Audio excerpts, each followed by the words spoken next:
Chapter 442. The Undefeatable Legend. Countless eyes were trained on Yi Qin at the same time. They were either terrified, in awe, or envious Xin Tianan from Hong Kong, the leader of the Southern sect, a legend of his generation. Lei Feihu from Hong Kong, the person who defeated China 50 years ago. Basha from Russia, the old monster who destroyed 10,000 troops on his own and could even fight an intercontinental missile head-on. However, all three of the world's top powerhouses were killed by Mad Southern Yi. Before this, none of the people who were watching the battle had high hopes for Mad Southern Yi. However, the dramatic outcome made them dumbfounded. From now on, apart from the title of Mad Southern Yi, he had another title that was going to shock the world: the undefeatable Mad Southern. Mad Southern Yi, the undefeatable legend, or simply the undefeatable Mad Southern. This guy has such combat strength at such a young age. He's indeed a genius. Some powerhouses looked serious while their hearts were filled with respect. Another person stroked his beard and sighed. With this person around, no one in China will be able to compete with him within 100 years. Perhaps in the future world tournament, China might be able to turn the tables. Everything calmed down. Yi Qin, who was hovering in the air with his arms behind his back, suddenly turned his head and looked down in a condescending manner. He shouted all of a sudden like a thunderclap, "Master Shigu, give me your head." Master Shigu, who had been trying to sneak away, had a drastic change of expression as soon as he said that. He shuddered as Yi Qin locked his gaze on him. "Mad Southern Yi, I was just messing with you earlier." He dared not run. Xin, Tianan, Basha, and the rest were examples. Messing with you? Wu Yan from Lingnan's Wu family scoffed before Yi Qin could speak. "Shigu? How dare you mess with Senior Yi? You said earlier that you'd sever your head if Senior Yi was really a spell master. Now, it's time for you to fulfill your promise." "Wu Yan, you." Master Shigu's eyes widened. "What about me?" Lao's Han sect leader, Meng Haoren, flung his sleeve and said, "Shigu, I found out that you're an evil person. I thought God was kind to let you live until now, but I didn't expect you to offend Senior Yi. You deserve to die." "Not bad." Master Zabu of Tibetan Buddhism put his palms together and bemoaned the state of the universe. "Shigu, what are you waiting for? Hurry up and do it so that I can release you from purgatory." "Pooh." Master Shigu was so mad that he spat blood out. Never had he thought that so many people would want him dead just to get on Yi Qin's good side. He could not help but look at Zhang Xianqing of Dragon Tiger Mountain. "Help me, Celestial Master. Shigu, as the saying goes, good will be rewarded and evil will be punished. If you don't dare to do it yourself, we can do it for you." Zhang Xianqing said with a straight face. At a time like this, Rotten Bones was still naive enough to think that he could protect him. Even if he could, he wouldn't do something like this for an evil person. Ha ha ha. Master Shigu seemed to have heard something funny. Kindness will be rewarded and evil will be punished. Ha ha ha. The so-called kindness and evil are just a disguise for hypocrites like you to use. To me, anything that benefits you is good, while anything that doesn't benefit you is evil. Master Shigu laughed like he had just heard something funny. Hearing this, everyone's expression changed. The next moment, he moved and grabbed Yu Lian, who was next to him, directly. He was so fast that Yuan Chitai and the rest did not manage to react. Yu Lian shrieked, and he choked her. "Yu Lian!" Yu Lei wanted to charge over by instinct when he snapped back to his senses. Master Shigu scoffed immediately and said, "Don't come over if you don't want her to die." "Let go of my sister." Yu Lei was furious. "Mad Southern Yi, I have a hostage now. If you don't want this lady to die for you, you better let me go." Master Shigu looked at Yi Qin proudly. He knew that Yi Qin would definitely not let him go since the beginning. It was useless to run. The only way to save his life was to grab a hostage. Yu Lian had fear written all over her face. "Brother, save me!" Yue wanted to kneel to Yi Chen by instinct. However, to his horror, he could not kneel no matter what. It was as if there was a pair of invisible hands holding him under his feet. Yi Chen extended his body and landed before the few of them within the blink of an eye. He walked toward Master Shegu one step after another. "Mad Southern Yi, I have a hostage." Master Shegu's expression changed. He retreated a few steps back with Yu Lian while threatening Yi Chen. However, he was interrupted by Yi Chen before he could finish speaking. "Why don't you kill her? What did you say?" Master Shegu thought he had heard it wrong. Yi Chen was getting closer, and his expression was extremely cold. "What does her death have to do with me? Kill her, but you won't be able to escape today." As soon as he said that, everyone was stunned. Yu Lian's body shook, and she looked at him in disbelief. However, all she saw was coldness, heartlessness, and numbness. Her face could not help but turn pale, and she almost fainted. "So, my life is nothing to him." "That makes sense. I've said that I'm not related to him, so why would he care about my life? Haha, perhaps this is karma." Yu grabbed Yi Chen's thigh and begged, "Sir Yi, no. Bang!" Yi Chen flung him out by exerting a little strength. He proceeded to walk to Master Shegu. The killing intent on his body grew with each step he took. "You forced me to do this." Master Shegu had nowhere to retreat. A ferocious expression flashed through his face as he slapped the back of Yu Lian's head like a maniac. Yu Lian closed her eyes in despair. Tears rolled down her cheeks slowly. Almost at that moment, Yi Chen raised his hand slowly and said, "Freeze!" In the next second, heaven and earth froze. The people's expressions froze too. Meanwhile, Master Shegu's hand that was slapping the back of Yu Lian's head eventually froze on her bun. He stopped moving. A sword gleam flashed through the sky. A huge head flew into the sky. No. Yu fell onto the ground. The people shook their heads, thinking that Yu Lian was dead. Bang! A headless body fell hard to the back. The entire process took less than 2 seconds. Everyone was stunned at first. They could not help but inhale sharply when they saw it clearly. Shegu is dead! A head fell from the sky and rolled down the hill. Dead silence filled the place. Everyone stared at Yi Chen in disbelief with their eyes wide open. Clearly, they did not expect Yi Chen to chop off Master Shegu's head in less than 2 seconds. "Tui!" Yu Lian shrieked in fear as her face was covered in boiling blood. She passed out on the spot. Yi Chen glanced at Yu who was sitting on the ground like he was dumbstruck. He said calmly, "I've returned what I owed you guys." Chapter 1. There are 2 more to go. Chapter 443. Everyone was shocked as they watched Yi Chen leave. Everyone was secretly shocked. They could not understand how Yi Chen managed to sever Master Shegu's head when he was 3 meters away from him and Master Shegu had a shield. However, they had no idea. The spell that Yi Chen performed earlier was the immobilization tactic. This was completely due to the miraculous nature of the Divine Grade Dao Foundation. The Divine Grade Dao Foundation was superior to the Tiangang Dao Foundation and Disha Dao Foundation. The Tiangang Dao Foundation could execute 72 arts, while the Disha Dao Foundation could execute 36 arts. Meanwhile, the immobilization tactic was one of the 72 heavenly qi spells.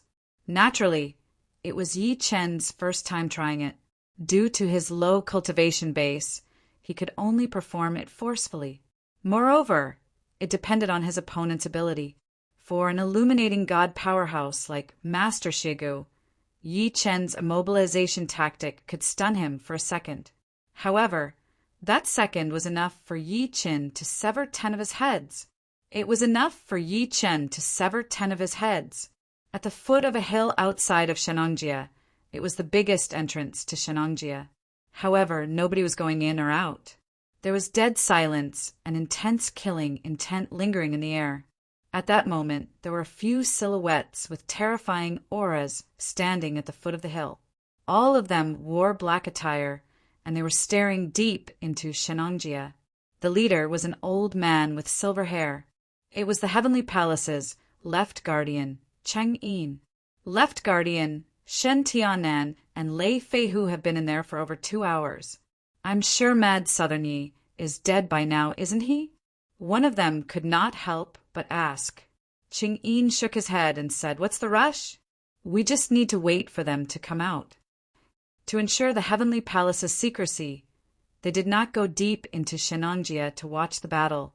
That was because Zhang Xianqing of Dragon Tiger Mountain was there. His spiritual power was terrifying, so it was difficult for them to disguise themselves before him. Moreover, they had to prevent the people from Dragon Soul from interfering. If you ask me, the Palace Master is too cautious. Mad Southern Yi will definitely die if Shin Tianan and Lei Feihu work together. There's no need for us to wait here, another person scoffed. The rest nodded too. As people from the Heavenly Palace, they knew Shin Tianan and Lei Feihu very well. They even knew that Lei Feihu was Palace Master Guan Shanyue's senior brother. The Palace Master was already so powerful, let alone his senior brother. When Cheng Yin heard this, he sneered inwardly. I'm afraid you guys still don't know that the Palace Master has given a type of medicinal pill to Shin Tianan and Lei Feihu. The two of them can unleash combat strength that doesn't belong to the Palace Master. Moreover, there's the old monster from Russia, Basha. With the 3 powerhouses working together, Mad Southern Yi has no chance of surviving at all. Thinking to this point, he couldn't help but be eager to give it a try. Mad Southern Yi, the Dragon Soul saved you last time. I want to see who else can save you this time. Don't worry, after you die, the next one will be the Dragon King, Niu Qingshan. The entire Dragon Soul will cease to exist. By then, the Heavenly Palace will reign supreme in China, and the Palace Master will rule the world. Someone is coming out. At this moment, someone exclaimed. Everyone hurriedly looked over and saw a skinny young man slowly walking out from the depths of Shenangjia with his hands behind his back. It's Mad Southern Yi. He's not dead? How is this possible? The few of them were shocked, and their faces were filled with disbelief. Oh no, Shin Tianan and Lei Feihu lost. Let's go. Let's go. Cheng Yin's expression changed. He seemed to have thought of something and dashed far away immediately. At the same time, a storm was stirred in his heart. Mad Southern Yi walked out and scathed, which meant that Shin Tianan and the other 2 had lost. He must report this to the Palace Master so that he could deal with it as soon as possible. The few of them ran away in a panic like dogs that had lost their homes. In the next second, they saw a blur before them. A silhouette blocked their way. Yi Qin turned his head slowly, and a mocking smirk appeared at the corner of his lips. Why are you leaving in such a hurry? Are you rushing to reincarnate? Why don't I give you guys a ride? You might be able to catch up to Shin Tianan and the rest on the road to hell. Kill him. Cheng Yin shrieked in rage. Everyone's aura exploded. An old man in his 60s threw a punch at Yi Chan first, causing a series of explosions to be heard in the air around. How dare you attack me? Die! Yi Chin shouted. The old man felt as if he had been struck by lightning. His body flew out and smashed heavily onto the hard stone wall in the distance. He spat large mouthfuls of blood and closed his eyes powerlessly. He's dead. The Palace Master is dead. The rest had horror in their eyes. One must know that the Palace Master had a cultivation base of a half-step martial venerable. However, Yi Chen killed him directly before he could even shriek. Run! Run! Mad Southern Yi is too terrifying. The few of them ran far away immediately. They wished they could have an extra pair of legs. Run. Where do you think you're going? Yi Chen smiled coldly. An invincible pressure exploded from his body and crushed the few of them in an overbearing manner. The pressure swept through the sky like it was destroying rotten wood. Bang, bang, bang. The few of them who had just run 100 meters away exploded into bloody mist. Chung-een was the most powerful, and he ran the fastest, so he was not affected. Although that was the case, he was horrified to see his underlings die. This man was invincible. He was invincible. Only the palace master could kill him. What he didn't know was that a wisp of golden flame had silently landed on his shoulder and disappeared without a trace in the blink of an eye. In a guest house that was approximately 100 square meters in Tian'an, over 10 men in gray robes sat with their legs crossed on the mat on the ground. Their eyes were shut as if they were old monks in meditation. They were silent. Creak! The door to the room was pushed open. A skinny old man with protruding cheekbones walked in with a pale young man. At that moment, the men who were sitting on the ground opened their eyes at the same time and said in unison, "Big brother, young Master Wang." "The police have been strict lately. We can't wait any longer. Let's do it now." The old man glanced at the men with a piercing gaze after closing the door. His name was Lei. Among Lei Feihu's 13 godsons, he ranked number 1. He was also the leader of the 13 gangsters. He was ordered by Lei Feihu to bring them to Tian'an to monitor the Yi family's every move. He was waiting for Lei Feihu's order to attack. Lei, who was in the crowd, frowned upon hearing what he said. He said, "Big brother, Godfather told us to wait for his order to attack. If we act on our own—" "Senior Lei." Young Master Wang interrupted him before he was done speaking. "You guys have been in Tian'an for a few days now, and you guys haven't gone out at all. You guys might not know this, but the police have been cracking down on pornography and illegal publications. They've sent out a lot of police officers. Last night, an illegal massage parlor in our area was closed down. We'll definitely attract the police's attention if we drag this on. After all, the men were dressed too strangely. Moreover, they had attracted the landlord's attention without even stepping half a step out of the door. As soon as the police found out that more than 10 of them were staying in a house, they would most likely be suspected. It's just a few police officers. What's there to be afraid of?" Lei smirked upon hearing that. Lei glanced at him and said, "All right, let's do it. I'll talk to Godfather later. Let's go back to Hong Kong as soon as we're done." Chapter 444. I've found out about the Yi family situation. Mad Southern Ye's wife, Su Yuhan, is the director of Star Group. She's in the office now while her parents are in a park. Her daughter is in kindergarten. Young Master Wang told them everything he knew. Lei One looked at his watch and said, "It's almost 5 p.m. Lei Two, you and young Master Wang will be in charge of capturing Mad Southern Ye's wife. Lei Three, you'll be in charge of capturing Mad Southern Ye's daughter. Lei 4 and Lei 5, you guys will be in charge of capturing his parents. Lei 6, you guys will destroy the Yi family and kill everyone related to Mad Southerny. Don't worry, brother. It's a piece of cake to deal with these ants." Lei 13 licked his lips and smirked. 8 of the Lei family's 13 gangsters came this time. With 8 martial Dao masters, they could even destroy a small country like Jiaoji, let alone the Yi family.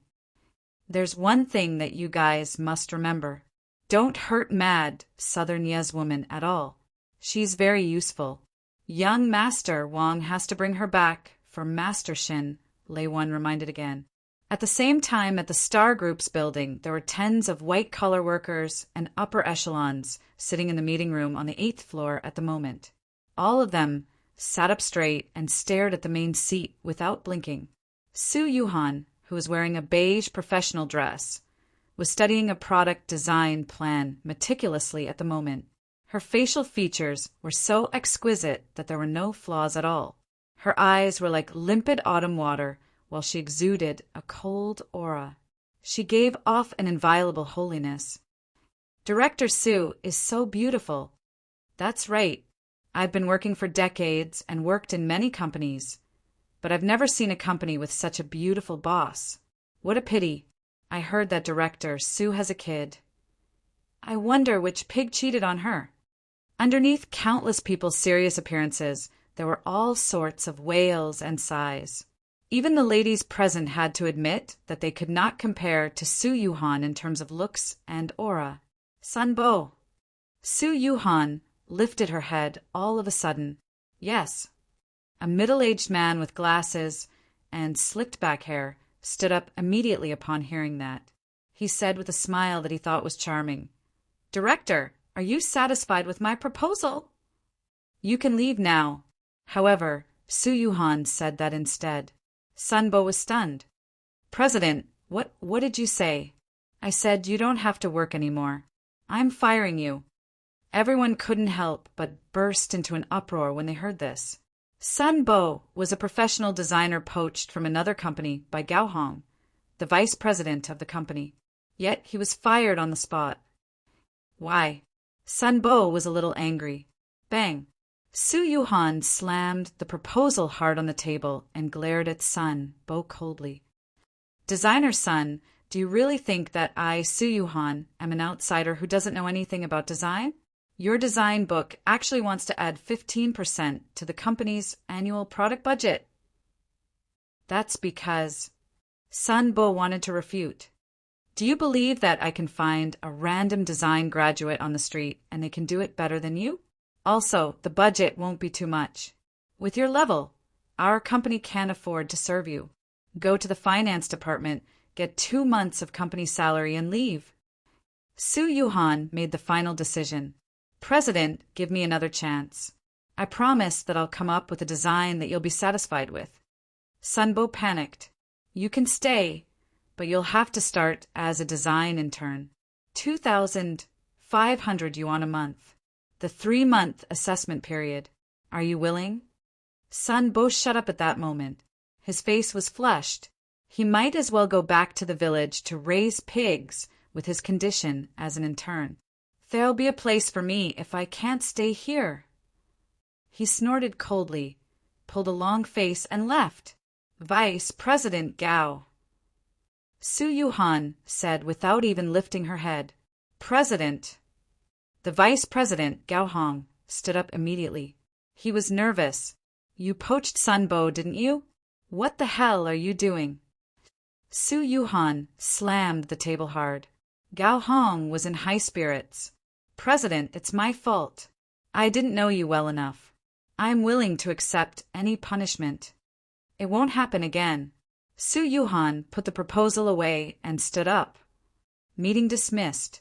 With that, she left in her high-heeled shoes. Everyone watched her leave, while dumbstruck. It had been less than 3 days since Su Yuhan joined the Star Group. In the beginning, everyone thought that she had gotten in through her connections and was just a vase. Therefore, they were rather perfunctory and passive when they worked. Never had they thought that such a beautiful woman would have such a domineering and overbearing side. First, she fired Sunbo, the designer. Then, she criticized the vice president in public. The series of ruthless methods shocked everyone. It seemed like this beautiful president of ours was not simple. The people left the meeting room with different thoughts in their minds. In the president's office, Su Yuhan looked at the time after cleaning her desk, realizing that it was 5:30 p.m. A gentle smile appeared on her cold, pretty face. "It's time to pick Ming Ming up. That B***starred, Yi Qin, gave me such a big company. Isn't he worried that I'll be taken over? What's worse is that he wants me to pick up my daughter." At that moment, someone knocked on the door. "Come in." Yi Wen, who was dressed in a professional suit, walked in with her bag. She said in admiration, "Sister-in-law, this is the company. Call me president." Su Yuhan reminded her. Yi Wen stuck her tongue out and said while smiling, "President, you were amazing earlier. I've been pissed off about those people in the company since a long time ago. These guys are the company's veterans. They're pretending to be obedient, but secretly disobeying. In the end, you scared them so much that they didn't even dare to fart. I learned that from your brother." Su Yuhan smiled too. "That B***starred keeps saying that if you can make a move, don't talk nonsense. I thought it's useless to be gentle to deal with these old foxes. I have to learn from your brother's domineering ways. My brother is amazing." Yiwen smiled playfully. But you're even more amazing. You taught my brother-in-law a good lesson. WW doesn't even dare to say anything, let alone flirting with those shady women. Stop talking nonsense. Su Yuhan glared at her. I have to pick Ming Ming up. She was about to walk out of the office as she spoke.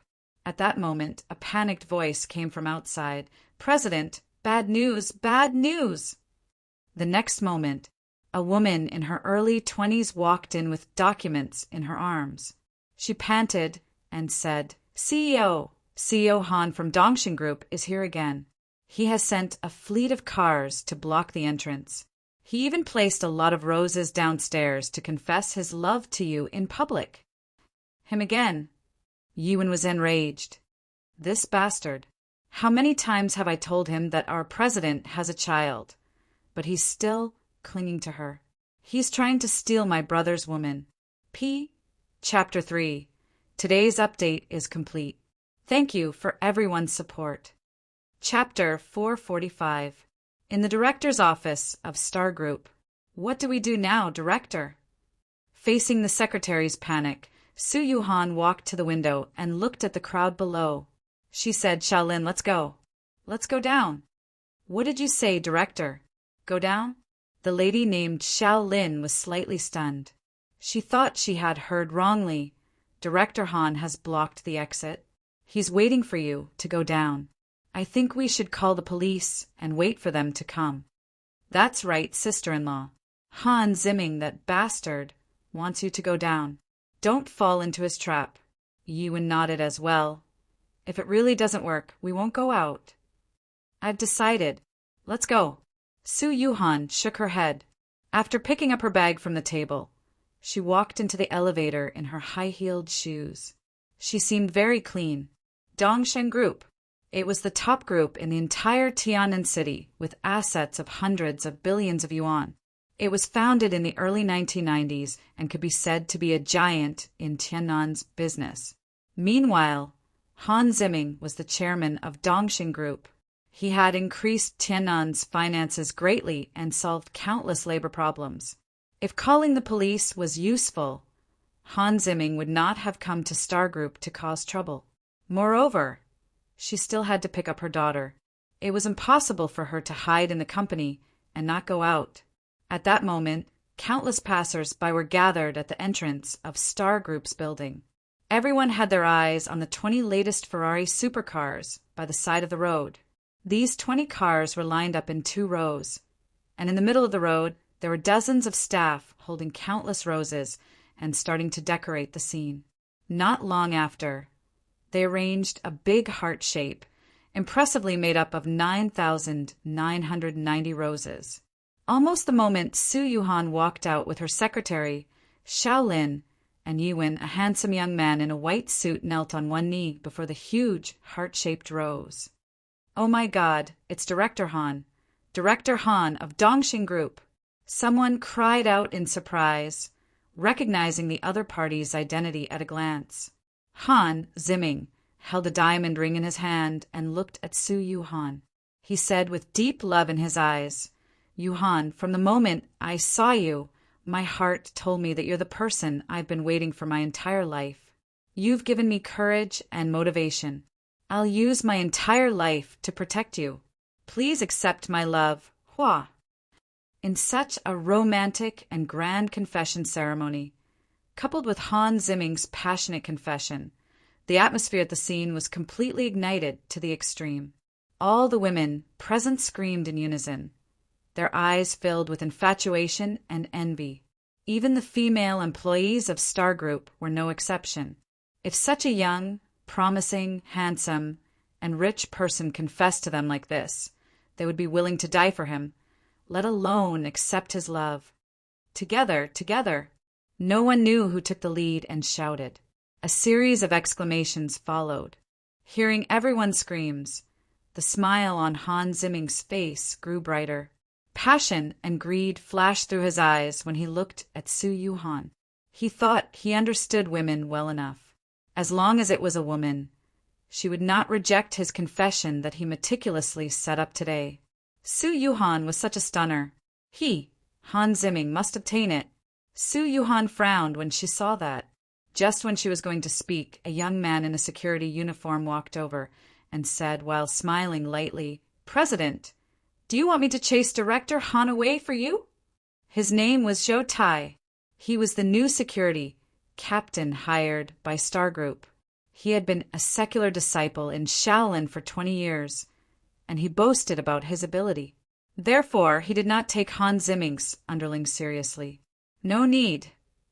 Su Yuhan waved and walked straight to Han Zimming. "Yuhan." Han Zimming was elated. He thought she was touched. "Director Han."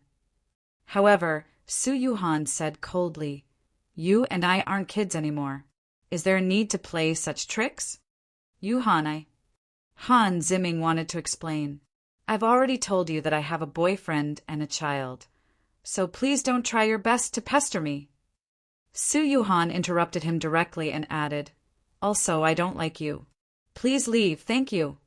"I don't mind you having a boyfriend and a child." Han Zimming smiled proudly and said, "Believe me, in the entire Tianan and in this world, only I, Han Zimming, am worthy of you. You and I are a match made in heaven."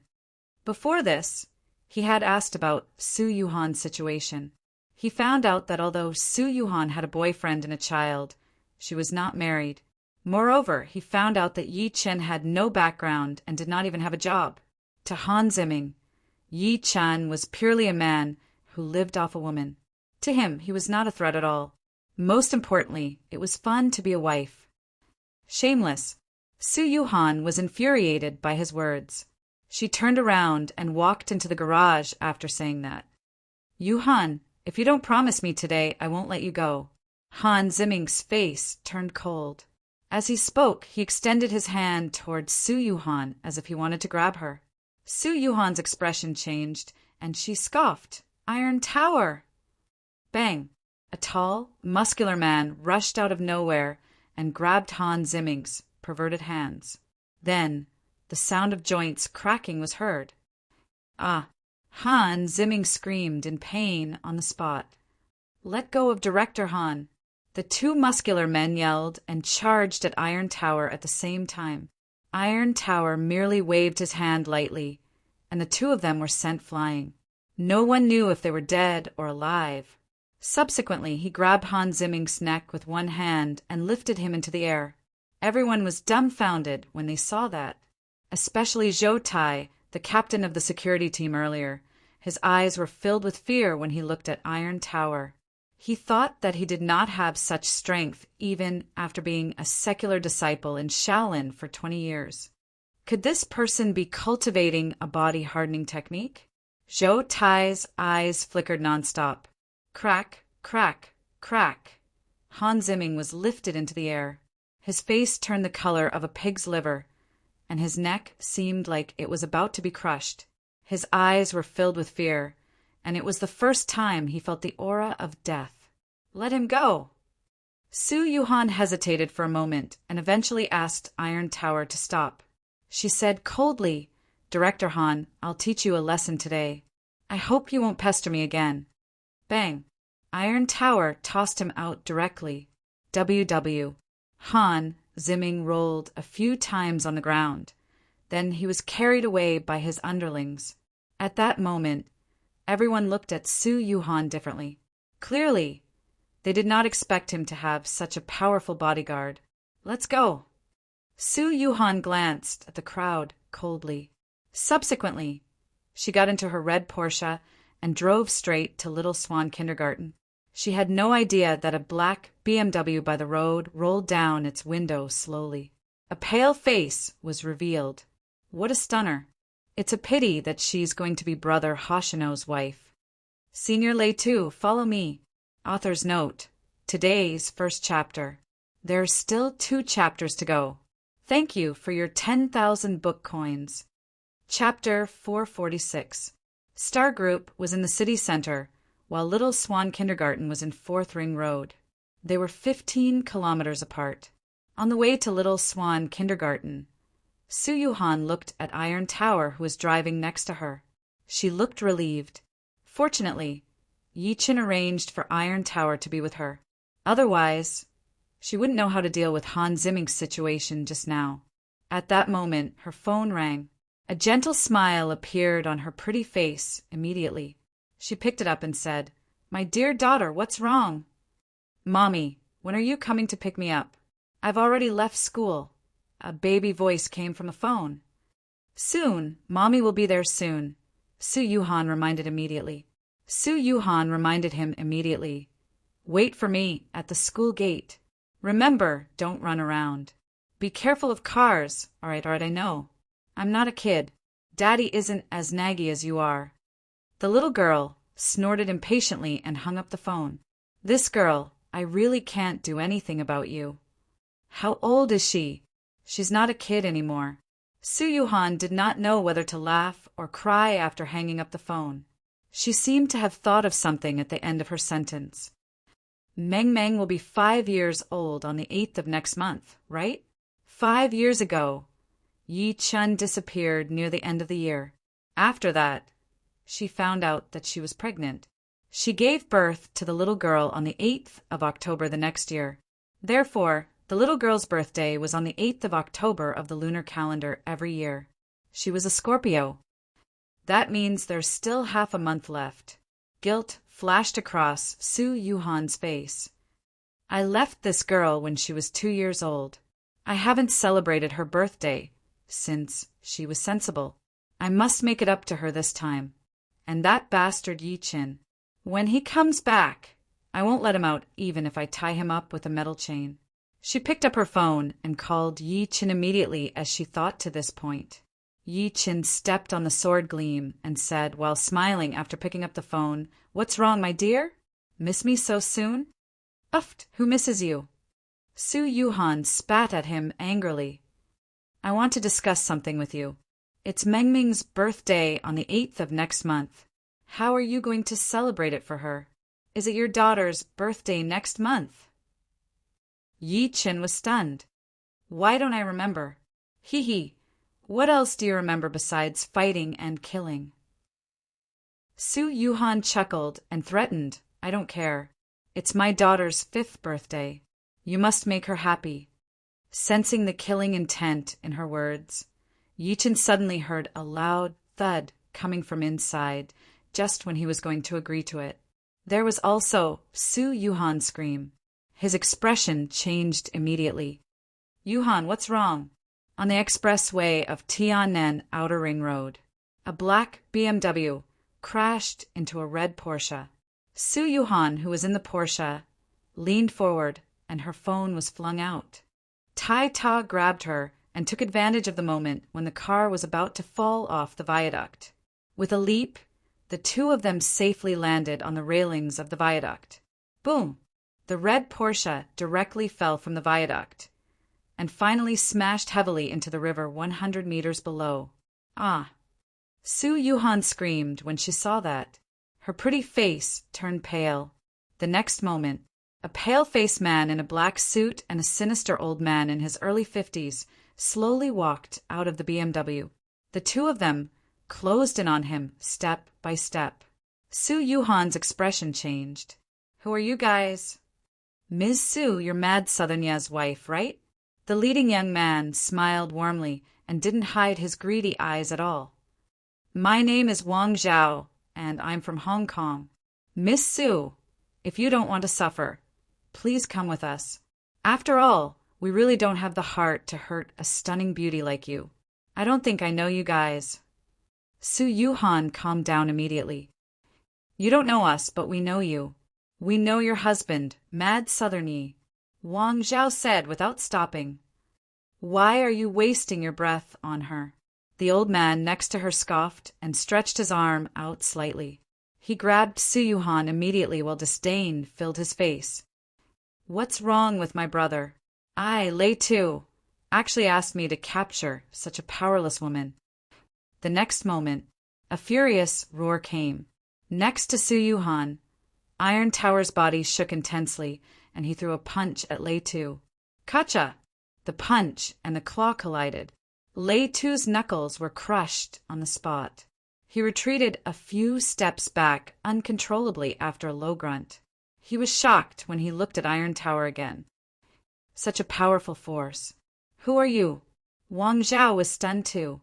One must know that Lei Tu's ability was only second to the leader of the Lei family's 13 gangsters, Lei 1. However, someone managed to defeat him. Bang! Tai Ta roared out angrily once again in response to his question. His body suddenly swelled, and in almost a blink of an eye, he had grown to over 2 meters tall. His clothes were completely torn apart, revealing 2 dragon-like arms. Bang, bang, bang, Iron Tower charged at Lei Tu at a high speed. The viaduct under everyone's feet would shake with each step he took as if it could not bear the weight. Do you really think I'm scared of you? Lei Tu scoffed and charged at Iron Tower. Both of them fought on the viaduct. The more they fought, the more shocked Lei Tu was. He realized that Iron Tower's body was extremely tough. Iron Tower did not feel any pain when he punched him. On the other hand, his blood vessels felt like they were going to explode when Iron Tower punched him. How is that possible? Where did this freak come from? Wang Zhao was shocked and enraged to see that. He scoffed and grabbed Su Yuhan when he saw how nervous she was. Ms. Su, come with me. Ha ha ha. Su Yuhan's pretty face turned pale. She retreated by instinct. However, just when Wang Zhao's hand was about to touch her shoulder, a glaring golden gleam shone from her body all of a sudden. Ah! In the next moment, Wang Zhao let out a blood-curdling screech as his entire body was sent flying. When he looked at his hand again, it was now a bloody mess. There were numerous bloody holes on it, as if it had been pierced by needles. Meanwhile, there were spikes growing out of Su Yuhan's clothes. They protected her tightly like the spikes of a hedgehog. Is that a magic tool? Wang Zhao lost himself in shock. Su Yuhan was stunned too. She could not help but stretch her arm out to touch the spikes. However, she realized that they did not harm her at all. She could not help but recall the clothes that Yi Chun had given her before he left. Yi Chun had said that it was some protective armor back then, but she did not believe him in the beginning. Never had she thought that it was real. Senior Lei, this lady has a magic tool. Wang Zhao turned his head and shouted at Lei Tu, who was fighting Iron Tower while enduring the excruciating pain. However, he saw a nightmare subsequently. Iron Tower sent Lei Tu flying with a punch. At the same time, Iron Tower stomped his feet and shot into the air like a cannonball. In the next second, he stepped on Lei Tu. Lei Tu sank deep into the ground and eventually pierced through the viaduct. His body fell into the river 100 meters below with his body in pieces. Before Wang Zhao could react, Iron Tower stepped on him. Wang Zhao's eyes were wide open as he shrieked in fear. Wait! Su Yuhan stopped Iron Tower all of a sudden at the critical moment. She said to Wang Zhao while looking at him, "Tell me, why are you guys capturing me?" Wang Zhao was scared out of his wits. He told her everything about the Lei family's 13 gangsters wanting to destroy the Yi family. Su Yuhan's face turned pale after hearing that. Are you saying that apart from me, someone else has gone after my family, including my parents and my daughter? Chapter 447. Hurry, drive faster. In a BMW, Su Yuhan ordered Iron Tower, who was in the driver's seat. She took out her phone and called Lin Tai. Lin Tai, there are 8 people who want to fight our family. One of them is dead, and there are 7 more. They're looking for my parents and daughter now. Meanwhile, Wang Zhao was tied up and tossed into the trunk. Her heart was in her throat after hanging up the phone. She prayed secretly, "Mom, Dad Ming Ming, please be okay," Tiannan People's Park. After hanging up the phone, Lin Tai glanced at Yi Hai and Wu Lan, who were square, dancing far away. He even saw Yi Tao and his wife. Yang Tian, who was standing aside, took a puff of his cigarette and said while grinning, "Old Lin, come on. You lost the bet. Pay up." Humph. Lin Tai scoffed. He took out a bank card and tossed it at him with a grim expression. He was pissed. Before this, the Patriarch of Hell had divined that someone would target the Yi family. Therefore, he told Lin Tai and Yang Tian about it. The two of them could only come to the park early in the morning to protect Yi Hai and Yi Tao secretly. However, both of them had been hiding since noon. They did not find anything. Lin Tai began to suspect that the Patriarch of Hell was lying. On the other hand, Yang Tian believed it without a doubt. He insisted on making a bet with him that the Patriarch of Hell's divination would come true before the sky turned dark. The bet was 10 million yuan. Su Yuhan's call proved the Patriarch's divination. While Lin Tai's heart ached when he saw Yang Tian taking the 10 million yuan bank card happily, he could not help but ask, "Do you trust the Patriarch of Hell that much?" He had mixed feelings about old Ancestor Netherworld. He did not know how to evaluate him. It was the first time he had seen a dog who liked to take care of himself. Old Ancestor Netherworld kept talking about how awesome he was in the past, and even said that he had 3,000 wives. In the end, Lin Tai suspected that he was crazy. However, Yang Tian believed him without a doubt. He almost became the Patriarch of Hell's lackey. Hearing that, Yang Tian took another puff of his cigarette and revealed an extremely sincere expression. "Believe in the Patriarch and you'll live forever." The corner of Lin Tai's lips twitched hard. "You really look like the Patriarch's lackey now. You're seriously poisoned. Believe in the Ancestor and gain eternal life." "You don't understand." Yang Tian chuckled. "They're here." Lin Tai suddenly turned his head to look behind him. He saw two old men dressed like farmers supporting each other in the corner of the square 10 meters away. Each of them was carrying a basket as they walked toward Yi Hai and the other three. There were fruits and vegetables in the basket. The duo was Lei 4 and Lei 5 of the Lei family's 13 gangsters. They were ordered to capture Yi Chen's parents. Considering that there were many people in the park, they dared not make a scene. "You're an expert, but you're pretending to be weak. If we weren't here today, you would have succeeded." Yang Tian and Lin Tai looked at each other. Intentionally or unintentionally, he walked over and stopped the two of them. At that moment, a ferocious gleam flashed through Lei 4 and Lei 5's eyes. Just when they were going to attack, they heard Yang Tian ask innocently, "Sir, how much are your tomatoes?" "5. Lei 4 said in his deep voice. Lei 5 secretly took a good look at Yang Tian and Lin Tai. He secretly shook his head at Lei 4 when he realized that they had no true energy cultivation base at all. 5 yuan a caddy of tomatoes? Did they grow them with the Patriarch species? What a pair of idiots. Yang Tian secretly scoffed, but he said in shock, 5 yuan a caddy? That's a little expensive. But your tomatoes look red and fresh. I'll take them all." "Sir, I'll take your fruits too," Lin Tai said. Yang Tian pretended to take out his wallet as he spoke. He said, "I'm sorry, sir. I don't have any change on me. Why don't you guys follow me to the store? Our store is the Heideleo store outside. The change is at the counter." "That's right. Follow me to the store to get the money." Lin Tai slapped Lei 4's shoulder as he spoke. Lei 4 squinted and grabbed Lin Tai's hand by instinct. "Ouch, it hurts." Lin Tai screamed in pain, "Sir, let go. You're too strong. Don't misunderstand. I just want you to follow us to get the money. I'll give them to you guys for free." Lei 5 secretly scoffed and passed the basket to Yang Tian as he spoke. He just wanted to get rid of these two blind things as soon as possible. "How can we do that?" Yang Tian hurriedly waved his hand and said sincerely, "I'm an honest man and will never take advantage of others. You guys should follow us to get the money. It's just a few steps away." Yes, this area is often visited by city enforcement officers. If you guys get caught buying vegetables here, you'll be fined." Lin Tai chimed in. "Just yesterday, an auntie from the countryside was selling eggs here.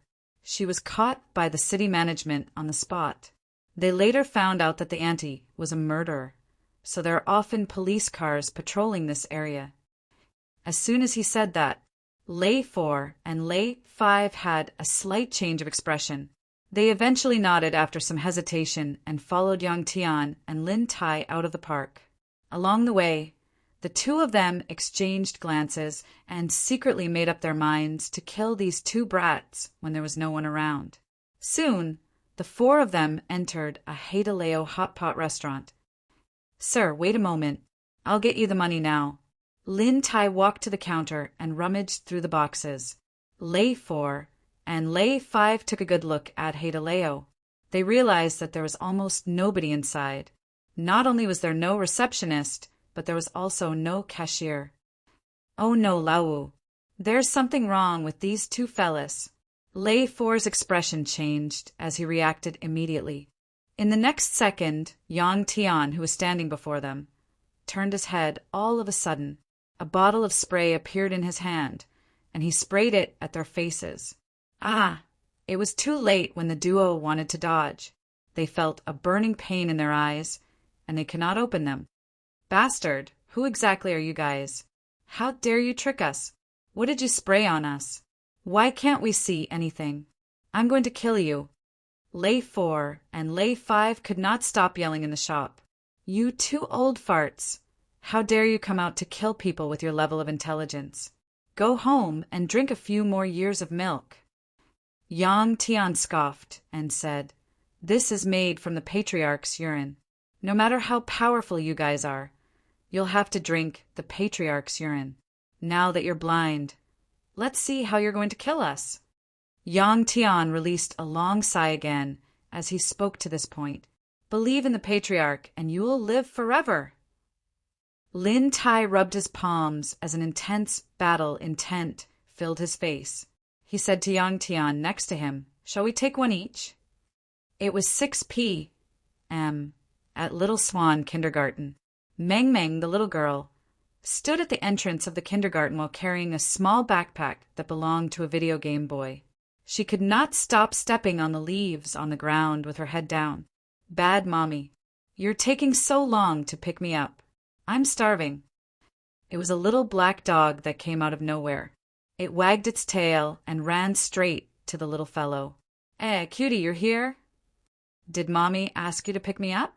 The expression on the little girl's face turned from cloudy to sunny.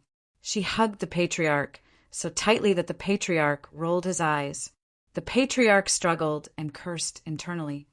"This little girl is really my nemesis. I left the little beauty alone in the house and came all the way here to protect you. But this is how you treat me. I'm not angry. I'm very Buddhist. Woof, woof, woof." P.S. Chapter 3. Today's update is complete. Thank you for your support. Chapter 448. Within half an hour, there were many killings in various places in Tiannan. It was silent, like a drop of ink splashing in the ocean. It did not cause much of a commotion. At 7 p.m., a sword gleam landed in front of the Yi residence's villa. Yi Qin covered the entire villa with his divine consciousness after putting his flying sword away. He could not help but heave a sigh of relief when he found out that the family was safe and sound in the house. Although that was the case, he could still smell the stench of blood. Frowning, he walked straight in. The little girl was dancing in the living room at the moment. Her little face was covered in sweat, while Yi Hai, Su Yuhan, and the rest watched with a smile on their faces. "Daddy, you're back?" As soon as Yi Qin pushed the door open, the little girl turned her head and saw him. She leaped into his embrace and could not stop wiping the sweat on her face onto Yi Chen's shirt. "Daddy, there was a bad guy who wanted to catch me earlier, but Cutie beat him up. Daddy's back. Nobody dares to bully you anymore." Yi Qin kissed her cheek and looked at Su Yuhan and his parents next to her. He smiled apologetically. "I'm sorry that I'm late. I didn't know you were home." Su Yuhan scoffed and did not give him a friendly look at all. God knew how much fear she had experienced on the way to pick up her daughter. She had been on tenterhooks. Fortunately, her family was fine. "Yes, wifey. It's my fault. Kneel on the keyboard or eat durian. You decide, okay?" Yi Qin walked over and kissed her cheek while smiling. Whoosh! Su Yuhan's cheeks flushed immediately. The anger in her disappeared without a trace. She struggled away and rolled her eyes at him immediately. Do you want to die? Mom, Dad, and daughter are watching. She was conservative when it came to that. One could tell from the way she dressed, let alone being intimate with Yi Chen in front of outsiders. Shameful. The little girl covered her eyes immediately and peeped through the gaps between her fingers. Shameful. Daddy, you're shameless. Cough, cough, cough. Yi Hai and Wulan turned their heads away immediately. All right, you haven't eaten yet, have you? I'll cook for you first. Sensing that the atmosphere was rather awkward, Su Yuhan pushed Yi Chen away and walked into the kitchen while blushing. Yi Chen then sat down and looked at the little girl. My dear daughter, were you dancing earlier? Yes, yes, Dad, let me dance for you, okay? The little girl nodded like a chick pecking at rice. She then walked to Yi Chen and placed her hands on her waist. She jumped up and hummed, like seaweed, seaweed, seaweed, seaweed, swaying with the waves. The dance with the lyrics was a cheerful and humorous style. Coupled with the little girl's wobbly body, Yi Chen was amused. His eyes were filled with love. Soon, Su Yuhan finished cooking. It was almost 9 p.m. when Yi Chen finished eating with his daughter. The little girl fell asleep after cuddling in his embrace for a while. Yi Chen gave the patriarch of hell, who was lying on the sofa, a look when Su Yuhan went to the bathroom to shower. The man and the dog walked out of the villa. Lin Tai and Yang Tian were already waiting outside. Yi Chen lit a cigarette and said expressionlessly, Tell me what happened. Although his tone was calm, Yang Tian and Lin Tai could still sense the coldness in it. Lin Tai did not hesitate and told him everything that happened. He even mentioned the patriarch of hell's divination. You know divination? Yi Chen was surprised. Of course. Patriarch Yellow Spring raised his tail proudly. Back in the day, I joined the Constellation sect to learn the art of divination in order to divine the color of a beautiful soul formation stage female, Cultivator's undergarment. I studied hard for 200 years. Yi Chen was speechless. Yang Tian was curious and asked by instinct, What happened then? Patriarch, did you divine it? No. Patriarch Yellow Spring shook his head and chuckled. I've been studying fortune-telling in the Constellation sect for 200 years. But not only did I fail to master it, my cultivation base has even surpassed that bitch's. Why should I be so stupid as to calculate her fortune? I'll just go and strip her naked and find out the truth. In the end, that *TCH wasn't wearing anything at all. He added at the end of his sentence, looking like he was reminiscing, Believe in the patriarch and you'll live forever. Yang Tian sincerely said the sentence. Yi Chen's expression turned grim and he glanced at him. Believe in him and you'll live forever? Don't you know that he almost died? If you believe in him, you'll be dragged into the gutter sooner or later. Yang Tian smiled awkwardly. So, these people are Hong Kong's Lei Feihu's adopted sons? They came to Tiananmen this time to touch my family under orders? Yi Chen said while frowning. That's right. Lin Tai nodded. Lei too was killed by Madame's bodyguard, Iron Tower. The few of us killed the rest. Apart from Shen Tiannan's registered disciple, Wang Zhao, none of them survived. Great. Yi Chen's expression eased. Bring me to Wang Zhao. In the Yi residence's dungeon, a pale young man was hovering midair with his entire body tied up. He looked at the pool beneath him in fear and said in utter terror, H, help! There were tens of crocodiles in the pool. All of their heads popped out of the water at the moment. They opened their mouths to reveal their sharp teeth while looking at Wang Zhao, who was in the air. They did not move at all. There were tens of crocodiles' mouths that were filled with fangs as far as the eye could see. Lin Tai had done that earlier. Creak! The door was pushed open. Wang Zhao jolted and looked over immediately. I'll tell you. Let me go. I'll tell you. You don't have to tell me. An indifferent voice sounded. Wang Zhao looked over by instinct and was stunned as if he had just seen a ghost. "Am mad, Southern Yi, why you're not dead? How is that possible? Didn't my master, Shin Tianan, go to the Longmen Convention with Lei Feihu to kill mad Southern Yi? Why is mad Southern Yi here? Could it be?" A bad premonition appeared in his mind. Yi Qin did not bother replying to him. He stretched his arm and clawed at him. Wang Zhao was caught in his hand. Before he could react, Yi Qin pressed his palm on his head and performed the soul-searching tactic to read the memory in his head by force. A while later, Yi Qin tossed him into the pool. The crocodiles that were so hungry that their eyes turned green charged over immediately. The water was dyed red as they bit each other. "Shen Tianan." Yi Qin chuckled as a ferocious gleam flashed through his eyes. "You're extraordinarily vicious. First, you buried your son in the corpse breeding ground so that he would turn into a zombie and become your puppet. Then, you wanted to capture my woman to marry your son. It's unfortunate that you're dead." The only thing that puzzled him was that Wang Zhao, the nominal disciple, had no idea where Shin Tianan buried Xinxingye. Chapter 449. Looks like I'll have to make another trip to Hong Kong. Yi Qin shook his head lightly. He did not care where Xinxingye was buried. "Shin Tianan, so what if your son has really turned into a zombie? I, Yi Qin, can crush the drought demon with a flip of my hand. My lord, did you really kill Shin Tianan and Lei Feihu?" Lin Tai could not help asking. "Of course." Yi Chen smiled in a non-committal manner. Lin Tai and Yang Tian secretly looked at each other as soon as that was said. They could see the deep shock in each other's eyes. Shin Tianan and Lei Feihu had heard of it before. It would not be an exaggeration to describe the two of them as Chinese giants. He did not expect them to die in Yi Chen's hands. Lin Tai blurted out, "Believe in my lord and you'll live forever." Yang Tian looked at him with disdain. Previously, this fellow had looked down on him in all sorts of ways, but now he had learned from him and started to flatter him.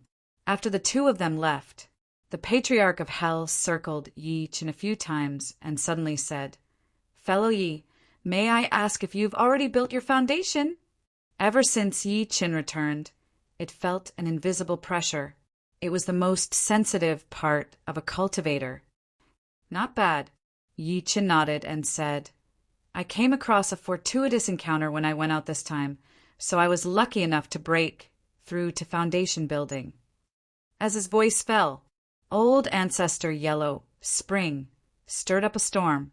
When it first met Yi Chen, he was only on intermediate stage, Spirit, Assembly. However, within a short few months, Yi Chen had entered foundation building in one go. Even in the cultivation world with abundant spirit qi, such a cultivation speed could not be achieved by the genius disciples of the rich and powerful sections. Even the Patriarch of Hell had spent 10 years to break through to the foundation establishment stage from the moment he stepped into the cultivation world. This speed had surpassed 99% of the geniuses in the cultivation world. Thus, how could it not be shocked? This child is truly a monster. Thinking up to this point, it could not help but smile bitterly and said somewhat dispiritedly, "Then I'll have to congratulate fellow Taoist Yi. The foundation building stage is enough for you to be proud of this world. Fellow Zhuang, you must have broken through to peak spirit assembly now, haven't you?" Yi Qin glanced at it, feeling rather shocked. "Not bad." The Patriarch of Hell nodded. He was a little dejected. "However, I'm not as lucky as you. I don't know when I'll be able to break through to the foundation building stage." Ever since Yi Chen woke up from his drunken stupor, Lin Tai had brought him to various clubs. His cultivation base was also improving. Eventually, he was stuck at peak spirit assembly. The next step was foundation building. However, if one wanted to build a foundation, not only would they need a foundation establishment pill, but they would also need the earth veins to complement each other. This was easier said than done on Earth. Yi Qin smiled lightly. "As soon as you reach foundation building, your soul power will be much stronger. By then, you can look for a cauldron to possess. At the end of his sentence, he added, I can help you build your foundation. For example, the foundation building pill. You only need to find the main ingredient for the foundation building pill, and you'll be able to refine it. As for the vein of the earth, you'll have to ask around. Very well. The patriarch of Hell's spirit was lifted. He clasped his fists at Yi Qin. Thank you, fellow Yi. Don't worry. You know me very well. I won't threaten you. On the contrary, as long as I succeed in building my foundation, I'll be your greatest help. The patriarch of Hell dreamed of becoming a human. However, you have to make plans for this cauldron. After all, every cultivator can only possess once. You must be careful, Yi Qin said with a chuckle. There was something else he did not say. On Earth, where spiritual energy was scarce, it was easier said than done to find a cauldron with a spiritual root. However, without a spiritual root, the patriarch of Hell would be done for after possessing someone. He would not be able to cultivate, and after 100 years he would turn into a pile of dirt. However, the patriarch of Hell chuckled. You don't have to worry about that, fellow Yi. I've already found a perfect target. I'll make it clear first. You're not allowed to target my family or even people related to me. Seeing that he was being secretive, Yi Qin said in his deep voice, taking over someone's body is something that goes against the heavens. I advise you to find someone who's wicked beyond redemption or someone who's about to die. He knew the patriarch of Hell very well. Previously, he had even targeted Yang Tian's son, Yang Hao. After all, Yang Hao had a lightning spiritual root. In the cultivation world, he was a good seedling that was hard to come by in 100 years. Fellow Yi, don't worry. The patriarch of Hell rubbed his hands and said mysteriously, the cauldron that I'm interested in has nothing to do with you. Moreover, there's no such thing as going against the heavens. Yi Qin was curious when he saw that he was getting more and more excited as he spoke. However, he did not ask in the end. After all, it would be useless if the patriarch of Hell did not say anything. Late that night, the result of the battle in Shenangjia was finally announced. This time, the entire Chinese spell world and even the entire country was completely shaken. Xin Tianan and Lei Feihu went to Shenangjia to kill Mad Southern Yi. They even lured out the old monster from Russia, Basha. Even with the 3 powerhouses working together, they could not do anything to Mad Southern Yi. Not only was Mad Southern Yi an ancient martial artist, but he was also a spell master. He could summon wind and lightning with ease, and he even used a flame divinity to break the ultimate skill of the 3 powerhouses. In the end, the 3 of them were killed by Mad Southern Yi, one by one. The news swept through all parts of China like a storm. In the end, it even swept overseas, causing an uproar all over the world. The spell world of Hong Kong found it the most difficult to accept. What? Xin Tianan is dead? How is that possible? That's the truth. My martial uncle was at the Longmen Convention.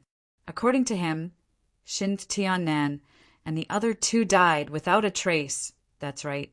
Just now, Master Fong from the Northern Sect has already asked Celestial Master Zhang of Mount Longhu for confirmation. Celestial Master Zhang also tacitly agreed to this matter. It seems to be true. TSK, I didn't expect people as strong as Xin Tianan and Lei Feihu to be no match for Mad Southern Yi. From now on, who else can compete with Mad Southern Yi? Mad Southern Yi is going to sweep through the 2 major systems of China's ancient martial arts world and spell world. The undefeatable Mad Southern. What an undefeatable Mad Southern. Conversations like this appeared in countless places. That night, some people were excited, some were shocked, and some beat their chests and stamped their feet. However, they all deeply remembered the words, undefeatable Mad Southern. At the headquarters of the Northern Sect of Hong Kong's spell world, an old man wearing a Taoist robe sat on an armchair and looked down at the hundreds of people below. Everyone in the Northern Sect, listen up. If you see the undefeatable Mad Southern, it's as if you've seen me, Fong Tianhua, in person. Everyone must bow to me as a disciple and you must not provoke him. In a retro villa in Shanghai, the moonlight was like jade. An old man stood on the roof with his hands behind his back. He looked up at the sky and muttered, "Second senior brother, you've still come to this step in the end. It's fate." At the Dragon Soul headquarters, Li Ying quickly walked into the house and whispered a few words to Niu Qingshan, who was warming his feet with a look of enjoyment on his face. Bang! A foot basin immediately flew 100 meters away and heavily smashed onto the ground, producing an extremely ear-piercing sound. It woke up the members of the Dragon's Soul, who had already fallen asleep. They thought that it was an enemy attack. Good, what an undefeatable Mad Southern. Little junior brother, no matter how much you schemed, you still didn't expect that Mad Southern Yi would counterattack and kill the 3 experts, right? The fire is about to burn your butt. Let's see how you can sit still now. Niu Qingshan rushed out of the house barefooted. He picked up the old yellow bull and jumped into the paddy field. No, I'm too excited. I have to plow the field to calm down. When all the members of the Dragon's Soul rushed out and saw the black shadow in the field, they looked at each other speechlessly. Plow the field in the middle of the night? The Dragon King hadn't been so excited in decades, right? Above the vast sea, a furious roar resounded through the entire world. Subsequently, an incomparably huge blue whale rushed out of the sea, and on the blue whale's head stood a young man in black. The young man in black's clothes fluttered in the wind, and his expression was uncertain. Mad Southern Yi, I, Guan Shangyue, admit that I've underestimated you. In the entire China, you can barely be my opponent. That night, countless people could not sleep. That night, Yi Qin could not sleep either. When he tiptoed into the dark room and thought that Su Yuhan had fallen asleep, the lights in the room suddenly lit up. In the next moment, Su Yuhan sat up and stretched her alluring waist. She pointed at a keyboard and a washboard on the ground and said with a faint smile, "Tell me, which one do you want to kneel on?" Chapter 450. A furious roar echoed through the vast sea. A furious roar reverberated through the sky. Then, a gigantic blue whale charged out of the sea. On the head of the blue whale stood a black-robed young man. The young man's clothes fluttered in the wind, and his expression was uncertain. Mad Southern Yi, I, Guan Shangyue, admit that I've underestimated you. In the entire China, you're barely my opponent. That night, countless people could not sleep. That night, Yi Qin could not sleep either. When he tiptoed into the dark room and thought that Su Yuhan had fallen asleep, the lights in the room suddenly lit up. In the next second, Su Yuhan sat up. She stretched her alluring waist and pointed at a keyboard and a washboard on the ground. She said with a forced smile, "Tell me, which one do you want to kneel on?" Yi Qin looked at the keyboard and the washboard on the ground. Yi Qin was stunned. He had just mentioned it casually, but he did not expect Su Yuhan to take it seriously. "You said you wanted to kneel on a durian, but it's late at night, and there's no place to get you a durian, so I replaced it with a washboard." Sensing his embarrassment, Su Yuhan's exquisite dimples revealed a mischievous smile. Yi Chen's face turned pale. Was he reaping what he had sown? If he really knelt down, his status in the family would definitely plummet. If outsiders knew that the undefeatable Mad Southern of China was actually like this, they would probably laugh themselves to death. He smiled awkwardly as he thought to this point. "What? Honey, stop." Su Yuhan scoffed. "Who's your wife?" "We're not married yet." "Wife?" Su Yuhan turned her head away, directly this time, and did not look at him. "Darling?" Yi Qin called out again, shamelessly. "How is it? Do you surrender now?" Su Yuhan whimpered and hid under the blanket. "Call me hubby?" Yi Qin put his hand in. "Do you want to die?" Su Yuhan slapped his hand away. "Yi Qin, aren't you embarrassed?" She lifted the blanket and pushed Yi Qin aside after saying that. Then she did a handstand. Her legs were on the wall while her head was on the bed. "Where did you learn this new posture?" Yi Qin could not help but laugh. "Bah." Su Yuhan rolled her eyes at him while blushing. She stammered, I heard that this can enlarge the pelvis so the chances of having a baby will be higher. Yi Chen sweated. Who told you that? Don't ask about that. Perhaps she was a little annoyed by the questions. She returned to her normal posture and sat on the bed. She looked at Yi Chen in all seriousness and said, Our mom has been pestering me recently. She asked me when I planned to have a second child. Isn't that normal? The old man probably wants a grandson. Yi Chen did not know whether to laugh or cry. Su Yuhan was furious. How is it normal? You don't know how scary our mom is. She asks me every other day. You don't know the way she looks at me. One moment, she suspects that there's something wrong with my body, and the next moment, she suspects that there's something wrong with you. At this point, she was a little mad. The most outrageous thing is that she bought a lot of Chinese medicine prescriptions from somewhere and made me drink them without any explanation. She even said that Old Song's daughter-in-law next door took this medicine and got pregnant. She even gave birth to a chubby boy. Yi Chen was speechless. If that's the case, then our mom is indeed a little too much. It's fine. I'll find a chance to talk to her later. Forget it. Our mom has good intentions. If you tell her, she'll think that I'm telling on you. Su Yuhan shook her head immediately and said, I gave all the Chinese medicine that Mom made to the patriarch. Anyway, I don't dare to taste a single drop. Yi Chen was speechless. While he was in a daze, Su Yuhan did a handstand again. Her long legs were straight against the wall. Yi Chen, we've been reunited for a while, haven't we? We've done that kind of thing a lot. But why hasn't there been any movement? Could it be that there's really something wrong with our bodies? By the way, don't smoke. Put out the cigarette for me. She began to let her imagination run wild.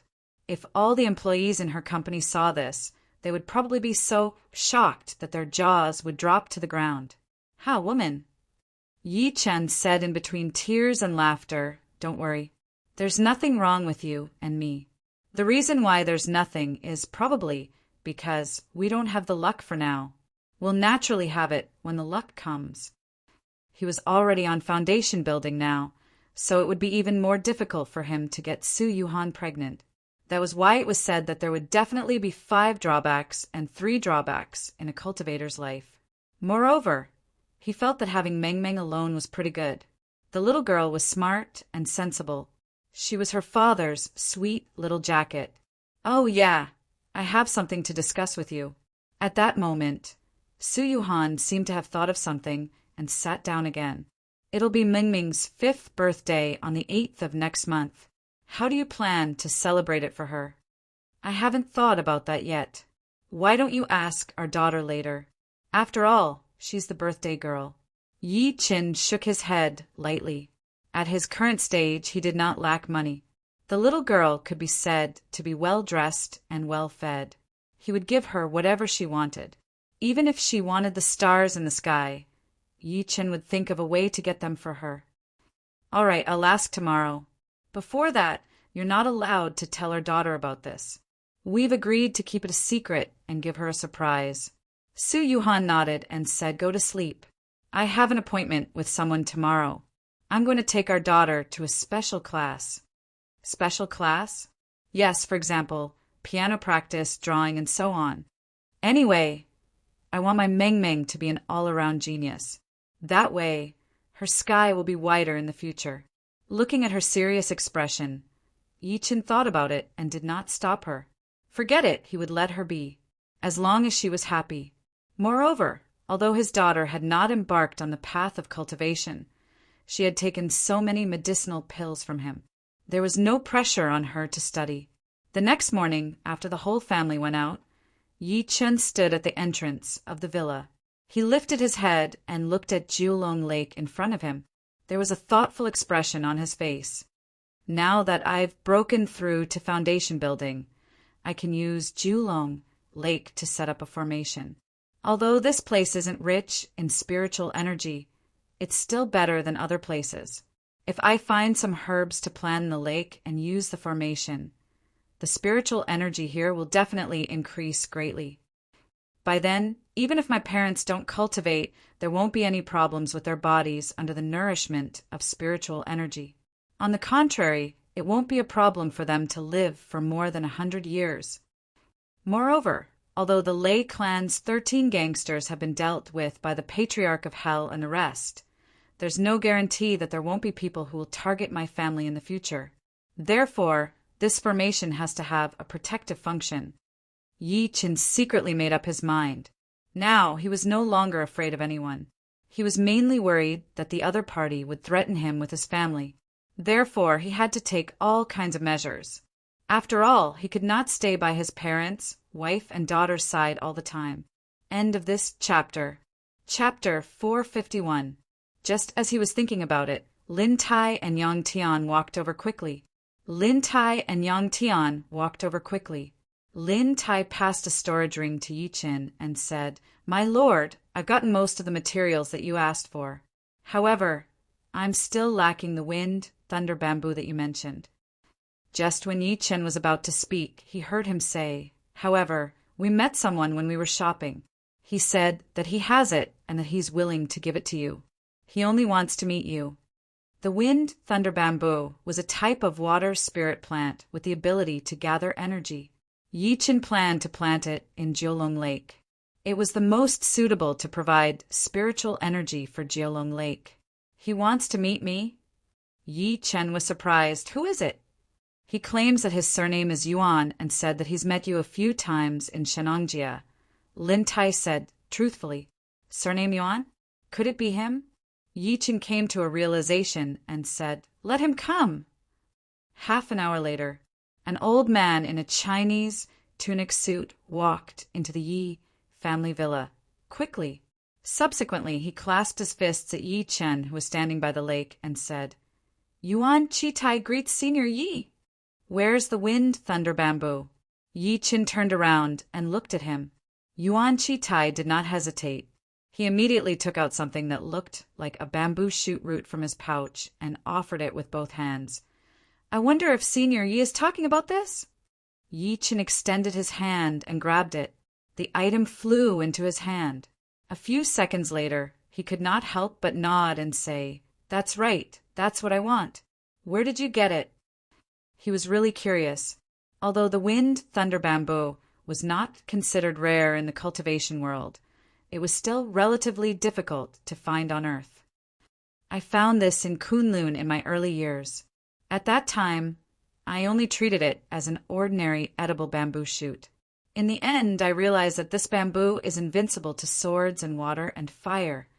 Yuan Chi-Tai said truthfully, ever since the Longmen Convention, he no longer dared to take advantage of his seniority in front of Yi Qin. After all, this was the person who killed Shin Tianan. Kunlun again. A strange gleam flashed through Yi Qin's eyes. After putting the wind thunder bamboo away, he changed the topic. "Tell me, why do you want to see me?" Yuan Chi-Tai hesitated, but in the end he still couldn't help but ask, "May I ask, Senior Yi, did you find a tomb in the Shenangjia sky pit?" He had been holding back this question for a long time. Previously, the four great tomb-raiding sects of Banshan, Luojin, Xialing, and Feikyu had gone to Shenangjia because they were after the tombs in the sinkhole. In the end, Yi Qin came out of the sinkhole using fire. It was hard for them not to suspect that Yi Qin had benefited from the sinkhole. No. Yi Qin shook his head lightly. He wasn't lying. After all, the bottom of the sinkhole was, at most, a place for a person to pass away. It couldn't be considered a tomb at all. Yuan Chi-Tai couldn't help but reveal a wisp of disappointment when he heard this, and he said once more, "I believe, Senior Yi. I've come this time mainly to ask Senior Yi for a favor." Yi Qin said nothing. Yuan Chi-Tai sighed softly in his heart and said, "This is what happened. Our Banshan lineage discovered a ghost ship on the Wu River in the early years. At that time, the previous Banshan chief and the other 3 lineages went to investigate, but they never returned. After that, we investigated and found out that the ghost ship had appeared 5 times in a row in the past 100 years. It would appear once every 20 years. So you want me to go to the ghost ship? Yi Qin frowned. Bang! Yuan Chitai suddenly knelt before Yi Qin and begged. Senior Yi, the previous Banshan chief, was my master. This matter has always been a knot in the hearts of our four lineages. I know that you might have already stepped into origin energy, so I'm begging you to help us once. At this point he promised, don't worry, as long as you're willing to help, from now on, our four tomb raiding lineages will respect you. What's the use of me respecting you guys? Yi Chen turned around with his back facing him. Go back! Yuan Chitai's expression changed. Just as he was about to say something, Lin Tai walked over. Please! In the end, he could only sigh and leave in disappointment. After he left, Yi Chen took out the materials that Lin Tai had gathered and started refining the formation. At the same time, in a private villa in Lin City, a few old men were sitting opposite each other. However, they looked impatient. When Yuan Chitai returned expressionlessly, one of the old men stepped forward and asked, Old Yuan, how is it? Did Senior Yi agree? Yuan Chitai forced a smile. How could that be? Didn't you tell him that as long as he's willing to agree, our four tomb raiding lineages are willing to respect him? Another old woman was in disbelief. Senior Yi said that he doesn't need our submission. Yuan Chitai took a deep breath in and shook his head. The old woman's face turned grim. What do we do now? Previously, we wanted to work with Shin Tianan, but now that he's dead, only Mad Southern Yi has this ability in the entire China, but this Mad Southern Yi really doesn't know how to appreciate favors. Is he looking down on us four tomb raiding lineages? If the previous leader of the four lineages was still alive, how could he be so arrogant in China? A man in a bamboo hat smirked coldly. Old Yuan, didn't you tell him about the ghost ship? The old man from before could not help but ask. Because I can't figure out his bottom line, I didn't go into detail. I only gave him a rough idea. Yuan Chitai seemed to hesitate before saying, Forget it. Since he doesn't agree, let's go back and make preparations. After all, it's less than a month before the ghost ship appears again. 9 Dragons, Bay Villa.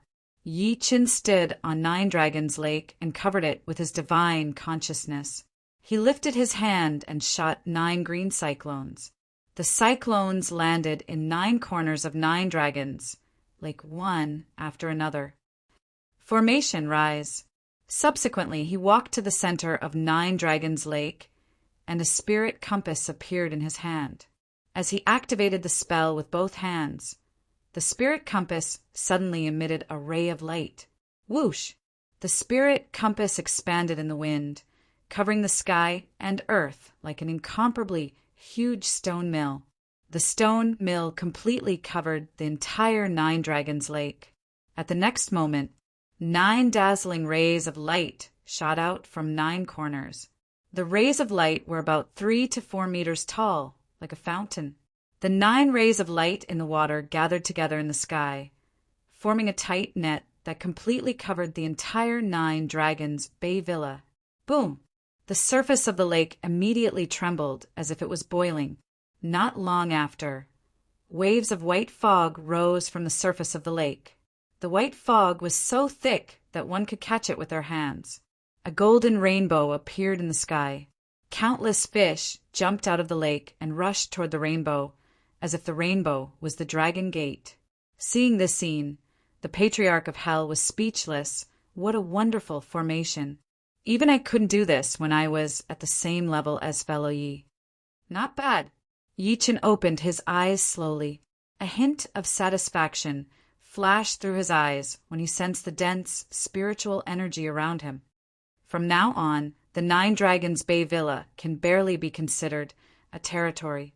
After a few hundred years, a spirit vein might be born. At this moment, Lin Tai walked over. My lord, the people from the Heavenly Palace are here. Chapter 452. The Heavenly Palace still dares to look for me? Yi Chen narrowed his eyes when he heard Lin Tai's words. A strong killing intent flashed through his eyes. Let's go, bring me there. In the living room of the Yi family villa, At that moment, there were 5 old men standing there. Each of them faintly emitted a terrifying power. The 5 of them looked at the Star Pavilion members guarding around them with disdain. Yi Chen walked in quickly and sat on the sofa. He took a sip of tea from his subordinate and said, "When did the people of the Heavenly Palace become so polite? Could it be that they're afraid of me?" Anger flashed across the faces of the 5 people as soon as these words were spoken. The gray-robed old man in the lead waved his hand and said, "Mad Southern Yi, I'm the Heavenly Palace's right guardian, Ho Si-hai. I'm here today to inform you that you're a member of the Heavenly Palace from now on. Come with us." "Oh, when did I become a member of the Heavenly Palace?" A mocking smile appeared at the corner of Yi Chen's lips. "Mad Southern Yi, you killed more than 10 people from the Heavenly Palace. Logically speaking, you should be executed. However, the Palace Master sees that you're quite capable. It would be a pity to kill you, so he specially recruited you into the Heavenly Palace." Without waiting for Si-hai to speak, an old man beside him took a step forward with a face full of arrogance. "Kneel down now and accept the Palace Master's orders." "You want our lord to kneel? You're courting death." Lin Tai flew into a rage when he heard that. He threw a punch at the other party with endless killing intent on his face. To him, Yi Chen was the sky, the supreme emperor. He would never allow anyone to blaspheme or insult him. Let him continue. Yi Chen waved his hand to neutralize his attack. However, the mocking smile at the corner of his lips grew. Another old man shouted, "Mad Southern Yi, you have to know that the Heavenly Palace has never recruited anyone from the outside for decades. The fact that you're valued by the Palace Master is because you've cultivated for several lifetimes. I wonder what position the Heavenly Palace is willing to give me." Yi Chen stretched and said in disdain, "If you want me to be the Palace Master, I might consider it." "Bastard!"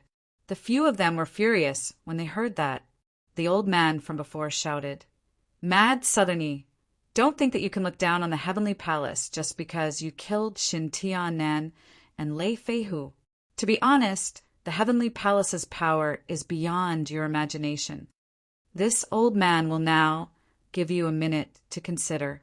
Don't refuse a toast only to be forced to drink a forfeit."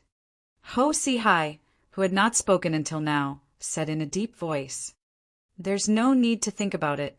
Yi Chen finished the cup in one gulp and grinned all of a sudden. "Heavenly Palace? What the hell was that? How dare you bunch of trash make me kneel down? I was planning to play around with you, but I suddenly don't want to." His eyes were filled with a bloodthirsty look. "I only want to kill now." As soon as he finished speaking, Yi Chen's figure flashed, and he dashed toward the 5 people from the Heavenly Palace. He threw a punch at the old man closest to him. "Not good. Retreat quickly." "Mad Southern Yi, how dare you!" The 5 of them felt goosebumps all over their bodies as if they were facing a formidable enemy. They wanted to retreat by instinct, but Yi Chen's punch had already landed. Bang! The elder closest to him exploded in response. He did not even have the time to scream. Be **starred. Seeing this scene, the remaining 4 people were shocked and horrified. Clearly, they did not expect Yi Chen to really dare to attack them. Moreover, he had blown one of them up with a single punch. One had to know that the 5 of them were all half-step martial venerables. Even in the outside world, they were existences that could sweep through the heaven leaderboard. However, they could not even take a single punch from Yi Chen. Run, run. This time, the 4 of them no longer had their previous pride and calmness. A strong desire to survive drove them frantically in the direction of the door. At the next moment, Yi Chen's figure was like a ghost as he kept weaving through the few of them. He was so fast that they could not even catch his shadow. Ah! Following a series of screams. 1, 2, 3. In the blink of an eye, countless broken limbs and pieces of flesh appeared on the ground. It was a ghastly sight. "No, don't kill me." Ho Si-hai knelt in front of Yi Chen with a thud. He was shocked. Mad Southerny, let me go. I was just following orders. He was really afraid. At that moment, Yi Chun was a demon, a killing god, and an Azura in his eyes. I won't kill you. Uft. Yi Chun raised his hand and created a few wind blades to cut off all his limbs. Subsequently, he looked down at him. Because I still lack a person to bring a message to Guan Shanyue. Go back and tell Guan Shanyue that if he's not convinced, he can come and find me at any time. I, Yi Chun, will accompany him at any time. You'd better not stir up trouble behind my back. Otherwise, don't blame me for charging into your nest with my sword and chopping off his head. Bang! After saying that, Yi Chun kicked the other party out and sat back on the sofa. He said without lifting his head, "Throw him out and clean up the scene. My family doesn't like blood." Yes, Lin Tai hurriedly did as he was told. At the Heavenly Palace's headquarters, Guan Shanyue sat on the armchair and looked down at Ho Sihai, who was lying on the ground with his limbs severed. His expression was terrifyingly gloomy. No one has ever dared to reject me, Guan Shanyue. Mad Southerny, you're courting death. Palace Master, kill him. You must kill him to avenge me. Ho Sihai lay on the ground and wriggled crazily. His eyes were filled with resentment. Trash! Guan Shanyue raised his hand and waved. The surrounding space suddenly squeezed toward Ho Sihai. Following an incomparably shrill scream, a pool of blood appeared on the ground. In a few more days, I'll be able to recover from my injuries. Guan Shanyue did not even look at the blood on the ground. He turned to look at a map on the wall and muttered, Mad Southerny, I've already prepared a big gift for you. You'll never guess what it is. In the afternoon at Star Group, Yi Chun appeared outside the building. He lifted his head and looked at the 20-story office building in front of him that was shining golden under the sun. A smile appeared on his face. Not bad. This is what a big company looks like. Ever since Star Group was established, Yi Chun had handed all of his shares to Su Yuhan. The company's address had long been moved. In fact, it was his first time here as the real founder. He really wanted to know what kind of image Yuhan had in the company. Yi Chun smiled as he thought to this point. Subsequently, he lifted his feet and walked to the company's door. Before he could step in, a cold voice rang in his ears. Stop right there! Subsequently, a man in a security uniform walked over with an electric baton in his hand. He said coldly, This is Star Group. Outsiders are not allowed to enter. Yi Chun pointed at himself and was a little stunned. Me? Irrelevant people. He did not expect to be stopped outside the company. Chapter 453. Nonsense. Don't tell me I'm an outsider. The security guard said angrily. After looking at him carefully, he said with an unfriendly gaze, Are you looking for someone or applying for a job? Find someone. The security guard asked, Who are you looking for? I might be able to contact them for you. I'm looking for my wife, Yi Chun said with a smile. Your wife works here. The security guard was shocked. One had to know that as soon as Star Group was established, it almost caused an earthquake in Tiannan. It was because Star Group was rich and had good treatment. Therefore, even though it was a high threshold, countless white-collar workers gathered there. To put it bluntly, the girls inside were all big and round. Be it their figures or looks, they were the best. Almost all the beauties in Tiannan were in Star Group. That's right, my wife works here, Yi Chun said. Although the security guard didn't believe it, he still asked, What's your wife's name? Which department? Maybe I know. My wife is Su Yuhan. She's the CEO of your company. Yi Chun answered honestly. As soon as he said that, the security guard was taken aback at first. Then he chuckled and said, Brother, do you think it's possible with your dignity and your attire? Yi Chun was speechless. Little Yang, what happened? At this moment, a deep voice came from afar. Then, a strong man in uniform walked over. Captain Zhou. The security guard hurried over and said, Captain Zhou, this guy said he's here to look for his wife, but I stopped him. The newcomer was the captain of the security division, Zhou Tai. When Zhou Tai heard that, he sized Yi Qin up from head to toe. A hint of disdain flashed across his eyes, but he still asked, "What's your wife's name?" "Captain, this guy said," Zhou Tai berated. "What did you say? Why are you stuttering?" "He said our President Sue is his wife," the security guard stuttered. His voice fell. Zhou Tai's expression immediately turned cold. "Brother, your joke isn't funny at all. I'll give you a chance. Hurry up and leave. Your director, Sue, is really my wife. To be exact, she's my girlfriend." Yi Qin rubbed his nose. Nowadays, nobody believed the truth. "Get lost." Zhou Tai suddenly flew into a rage. He pointed at Yi Chen's nose and scolded. "Don't think that I don't know what you're planning. There are hundreds of people loitering at our company's entrance every day for people like you. Little Yang, chase him away." He waved his hand at the end of his sentence. If Yi Qin had said that General Manager Yi Wen was his wife, or any other department manager was his wife, Zhou Tai would not have been so angry. This was because he, Zhou Tai, regarded CEO Su Yuhan as his goddess.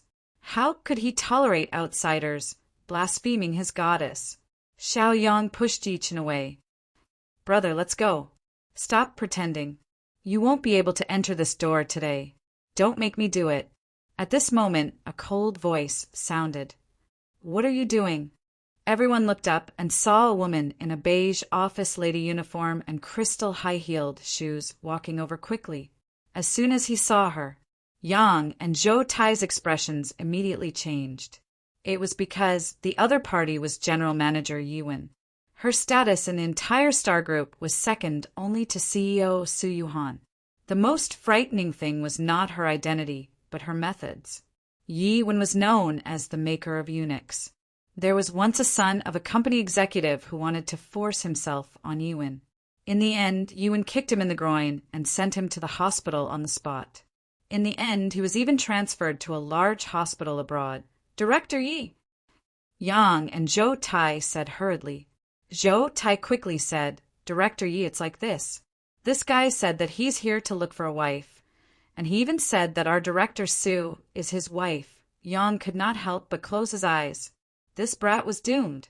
In the entire company, Director Yi respected and protected Director Sue the most. "Is that so? Move aside. I want to see who has the guts to say that." Yi Wen's face was cold. Zhou Tai hurriedly pulled Yang to the side. A gloating smile appeared at the corner of his lips, as if he could already see Yi Chen's tragic end. However, when Yi Wen's gaze landed on Yi Chen, she was stunned at first. Subsequently, she said in disbelief, "Brother, why are you here?" She hugged Yi Chen on the spot after saying that. Zhou Tai and Yang were stunned when they saw that. Their mouths were wide open, and they could not believe what was happening before their eyes. This brat was Director Ye's brother? Sensing Yi Wen's intimacy, Yi Chen patted her shoulder and pushed her away. "All right, how old are you? Why are you still being so intimate with me? It's not good for outsiders to see this. This is our company. I'll fire whoever dares to gossip." Yi Wen's pretty face blushed, but she still said hatefully. She was both grateful and respectful to her cousin, Yi Chen. After all, she had treated him like that before. But not only did he forgive her, he even made her the general manager of a group. Boom! Zhou Tai and Yang felt as if they had been struck by lightning. "This is our company." Yi Wen had already understood the situation. She immediately looked at Zhou Tai and Yang coldly and cursed. "Are you blind? This is my brother, the founder of our company, Director Sue's boyfriend. How dare you not let him in?" Plop! Zhou Tai and Yang fell to the ground, the expressions on their faces as exciting as it could be. The founder of the company, Director Sue's boyfriend. "You guys don't have to come tomorrow. Go get your 2 months' salary from the finance department and scram," Yi Wen said straightforwardly. Yang looked as if he had lost his parents. "Director Yi, I didn't know beforehand. Please don't fire us, okay? I beg you, Please give me another chance." "Forget it." Just when Yi Wen was about to speak, Yi Qin shook his head and said, "You can't blame them for this. At the end of the day, their duty is to prevent outsiders from entering the company." "Whatever you say, brother," Yi Wen said, her mood turning better. "Thank you, Director Yi, thank you." Yang and Zhou Tai hurriedly thanked him. "Let's go. Bring me to your sister's office." Yi Qin shook his head lightly and walked into the star building under Yi Wen's lead. "I was scared to death." Yang wiped the cold sweat off his face, feeling lucky. He did not want to lose his current job because the salary of a security guard in other companies was at most 3,000 yuan. In the Star Group, he could actually get 4,000 yuan. If all kinds of allowances were included, it would be around 5,000 yuan. After Zhou Tai watched the two of them leave, the expression on his face kept changing. In the end, he walked to a corner and took out his phone to make a call. "Director Han, Su Yuhan's man has come to our company. P.S. There's still one more chapter. I'm writing it now." Chapter 454. What happened to the body of 10,000 evil? Yi Qin was shocked. If the body of 10,000 evil was really as strange as the Patriarch of Hell said, then this physique was too terrifying. A mere mortal could destroy an army of 1,000,000. If this mortal were to embark on the path of cultivation, who would be her match? Even if their cultivation base was really weak, what did cultivation mean to her? Any cultivator who wanted to deal with her would die from chi deviation. Dead. Faced with his question, the Patriarch of Hell shook his head slightly and said, "After the body of 10,000 evil destroyed the army of 1,000,000, it aroused the fear of the cultivation world. At that time, many powerhouses planned to attack her, but she died herself." Dead. Yi Chun frowned slightly. "That's right, she died." The Patriarch of Hell nodded and said, "Such a heaven-defying person will definitely not exist in this world for long. She is not tolerated by the heavenly Tao. Even if the world feels guilty because of her, there is a limit. Therefore, after destroying the army of 1,000,000, she died on the spot." Yi Qin secretly nodded. He looked in the direction of the room by instinct and asked, "So, do you think Qianqian has the legendary body of 10,000 evil?" "I'm not very sure either." The Patriarch of Hell shook his head and said, "Logically speaking, such a physique is very rare, and it won't appear on Earth where spiritual energy is scarce. If she doesn't have the body of 10,000 evil, then there's only one explanation left." At this point, he could not help but laugh. Unless she's the illegitimate child of the heavenly Tao and is blessed by the heavens, even the heavens are helping her unknowingly. Forget it. Don't provoke her for now. I'll send her away when we find her family. Yi Qin shook his head lightly. After all, Qianqian had just arrived home. If he were to send her away in the blink of an eye, Su Yuhan and her parents would probably be unwilling. Moreover, Qianqian's situation was very clear. As long as she did not have any hostility towards her, she would be fine. "I have something to do. Don't wait for me." With a chuckle, Patriarch Yellow Spring turned into a black shadow and drifted out of the window through the gap. As for what he was going to do, it was obvious.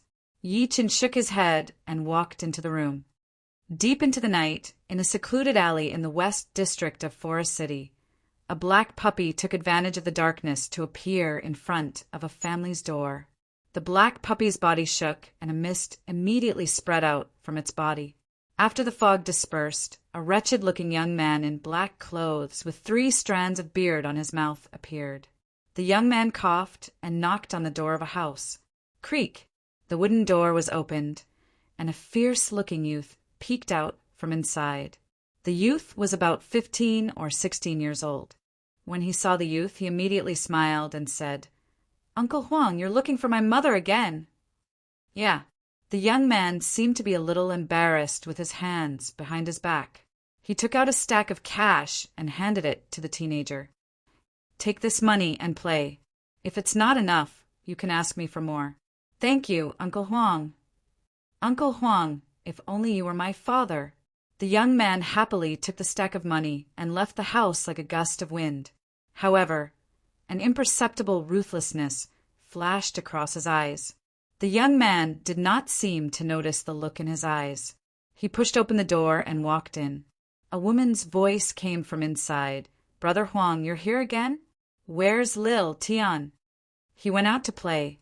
"Brother Huang, don't give Lil Tian any more money, and you even gave him so much. Recently, he hasn't been home at night. It's fine. I know what I'm doing, Brother Huang. Why are you so good to Lil Tian?" At the same time, the young man from before took the stack of money and directly entered a bar. Immediately, a young man dressed like a student walked over. Xiao Tian, why are you only here now?" "Didn't I just get the money? Let's go. I think they're waiting anxiously." The young man took out the stack of money as if he was showing off, put his arm around the other party's shoulder, and walked into the bar. Not long after, they sat in a private room. At that moment, there were already 3 or 4 young men and women sitting in the private room, and there was a lot of tea and red wine on the table. "Everyone, Zhao Xiaotian will treat you today. Don't stand on ceremony." The young man waved the stack of money in his hand again and called over a waiter. "Get a few princesses for my brothers. I want beautiful ones." The waiter received a tip of a few hundred yuan and happily arranged for a few princesses to come in. He did not care that these people were underage.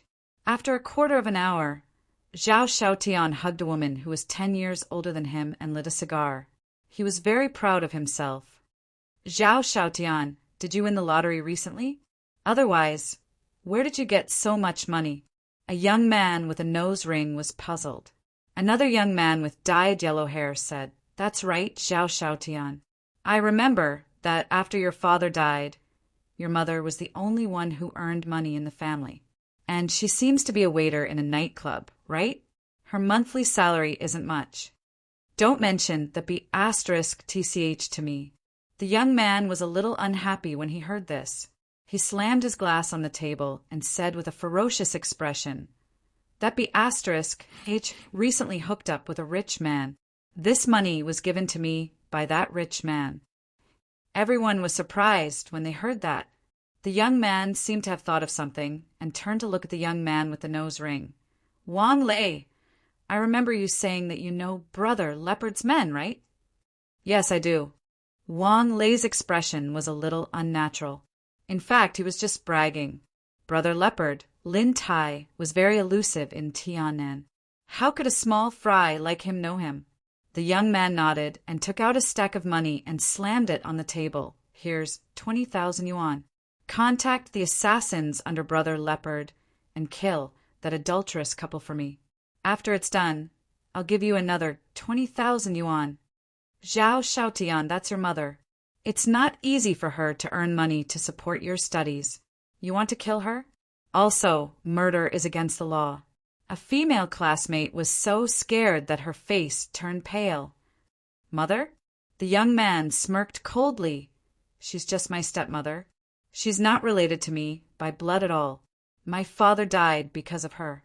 Now that my father is dead, she actually hooked up with another man and even fooled around at home in front of me. They think I don't know anything and treat me like a fool. He, especially that man. Does he think I'll be grateful to him just because he gave me money? On the contrary, I'll hate him even more. I'll squeeze his money dry and then find someone to kill him. I'll torture him ruthlessly. That bitch has to die too." The young man's childish appearance showed a fierce ruthlessness and hostility. Perhaps he was too excited, but he tightened his grip on the princess next to him, causing her to scream. "What are you screaming for?" The young man grabbed her head and slammed it on the table a few times. Then he threw more than 10 pieces of money at her. "B*T, aren't you out to sell yourself? You're just like that bitch, a whore." The rest were so shocked that they were speechless. They were really shocked by the young man's ruthlessness. He even dared to kill the only relative who worked hard to earn money to support him. Moreover, he kept calling her a whore and a bitch. Besides, it was not a feudal society now. If your father was dead, it was normal for your stepmother to find another man. Okay? Chapter 455. The palm print on Su Yuhan's neck was approximately the size of an adult. It was usually covered by her long hair. If Yi Chen had not lifted her long hair to massage her earlier, he would not have noticed it. Meanwhile, the palm print was releasing dense, vile energy that was slowly devouring her life force. If Yi Chen had discovered it later, the consequences would have been unimaginable. Yi Chen's expression was extremely cold as he thought to this point. He could not believe that someone was trying to harm his woman. How could he not be enraged? Su Yuhan looked at the photo on her phone after hearing his question. She looked rather scared. Yi Chen, are you sure I only got this on my neck today? I'm 100% sure. Yi Chen nodded lightly as the killing intent within him grew. Think about it carefully. Who did you see from the time you left the house to the time I came to see you? Su Yuhan took a deep breath in and said in deep thought, I sent Mingming to school today. The people I came into contact with at school were the same people as usual. Then I came to the company. There doesn't seem to be anything special.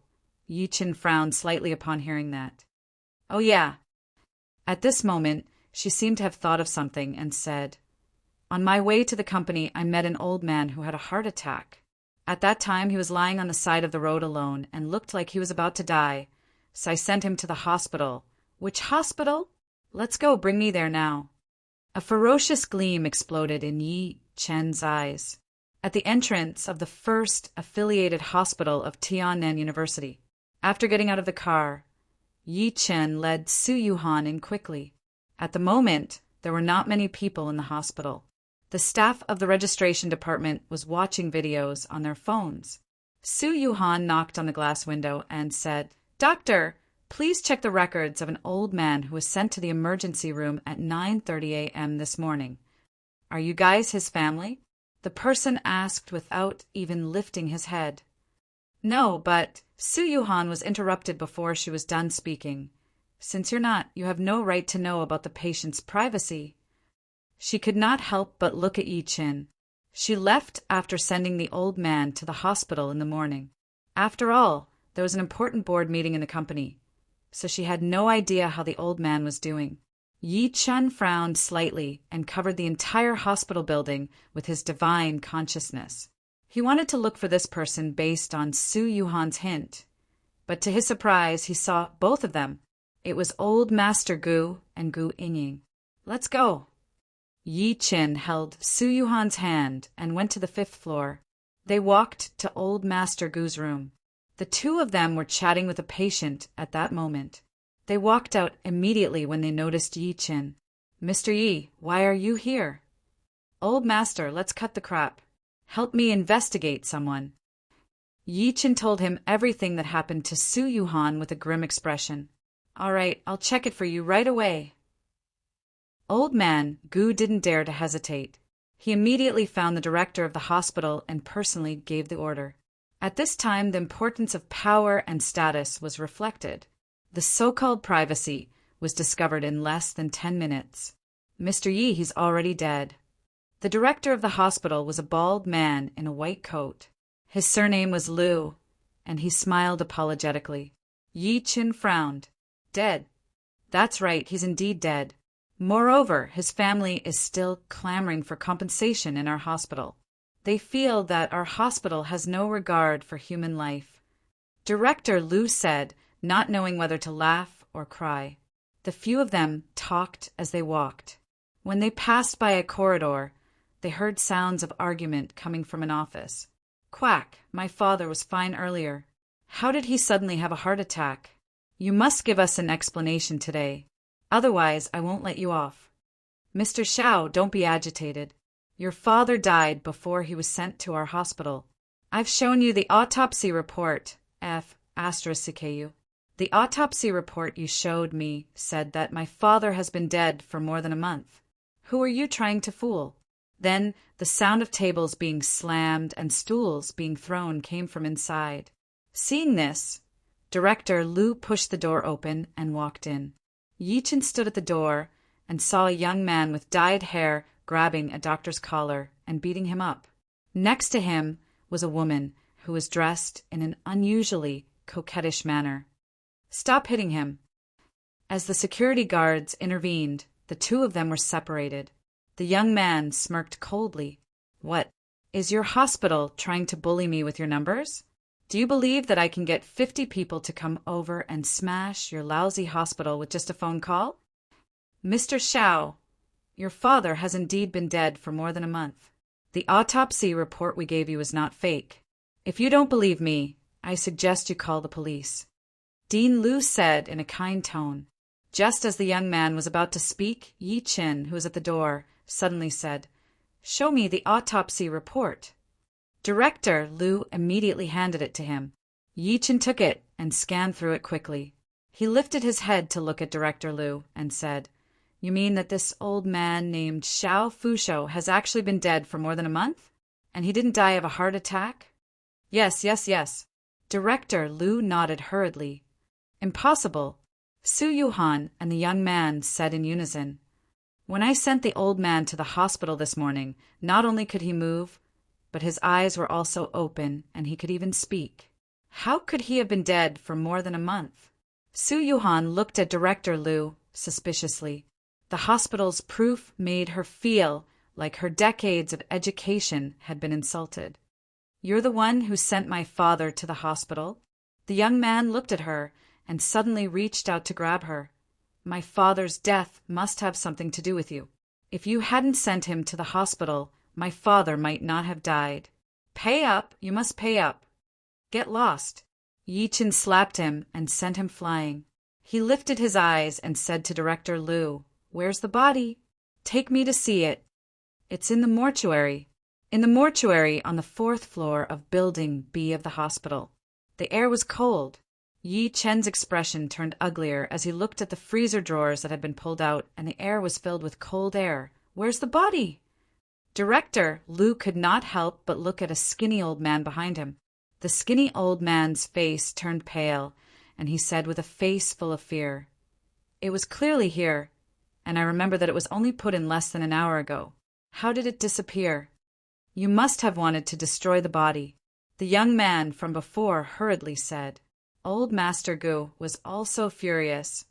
Check all the surveillance cameras." Half an hour later, the hospital pulled up all the surveillance cameras. Even the surveillance cameras of the street in front of the hospital did not find any traces of a body entering or leaving. In other words, a body had disappeared just like that.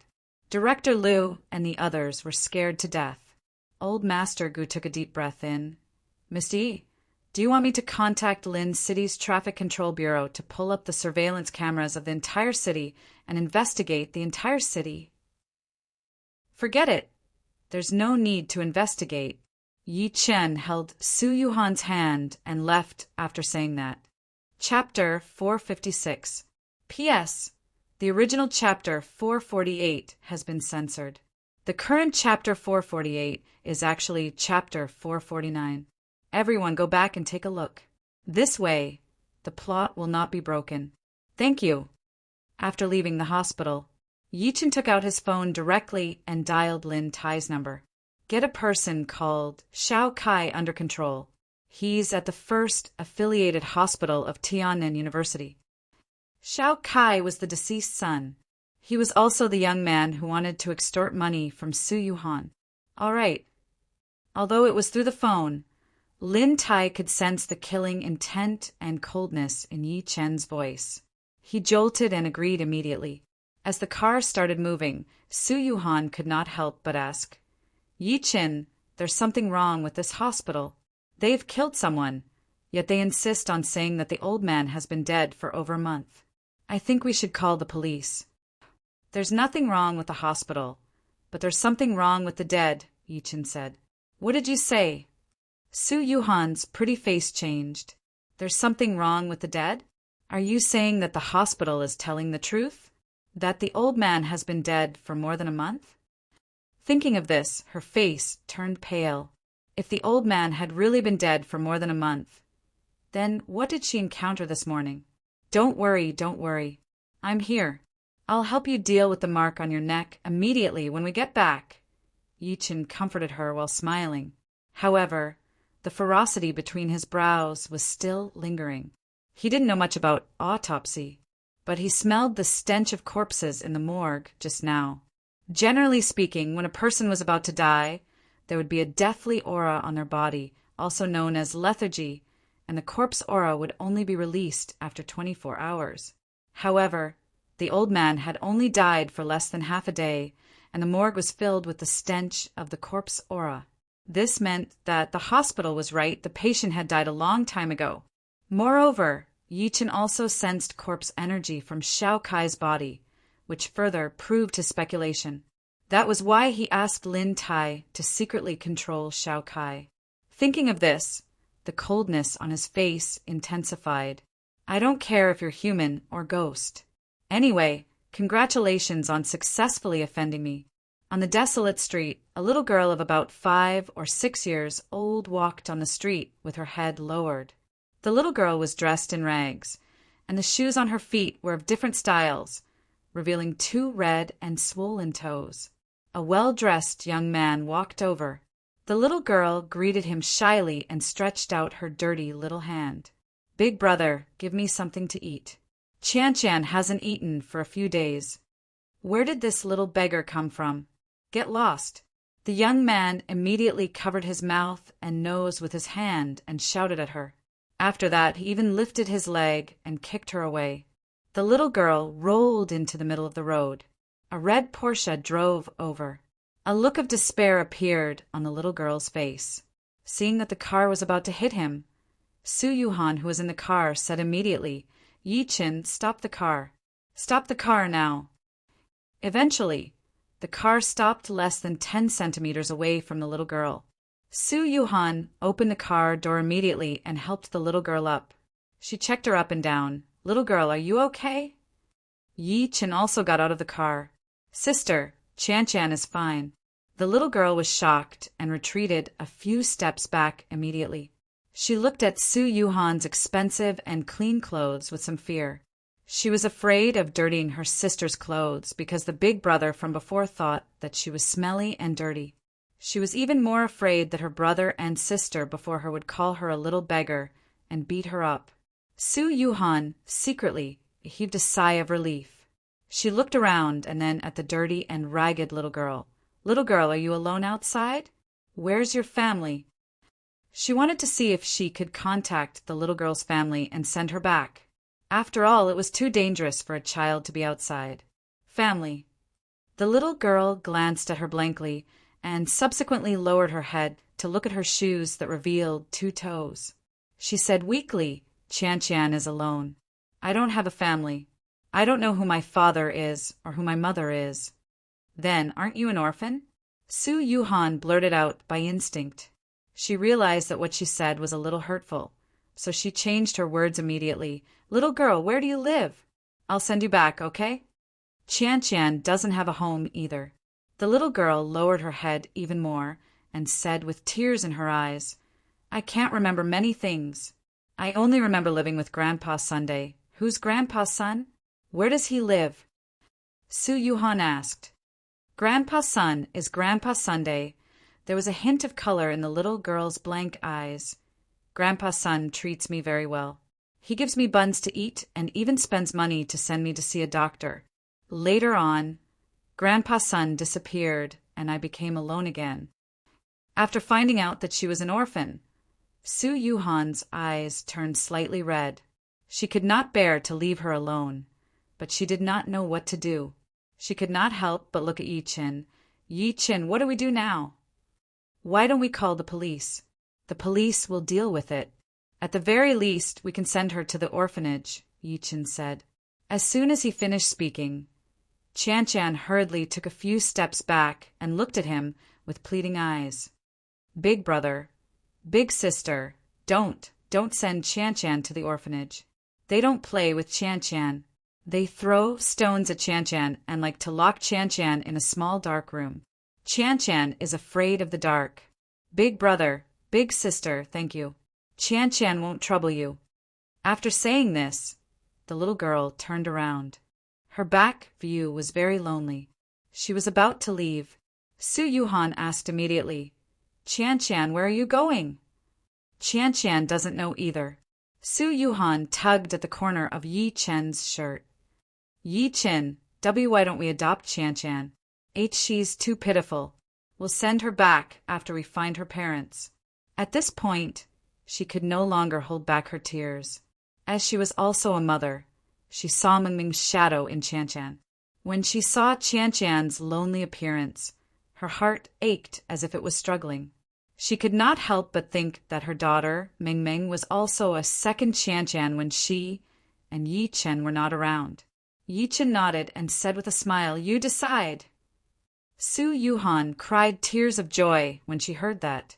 She hurriedly chased after the little girl and stopped her. Qian, are you willing to go back to my house with me?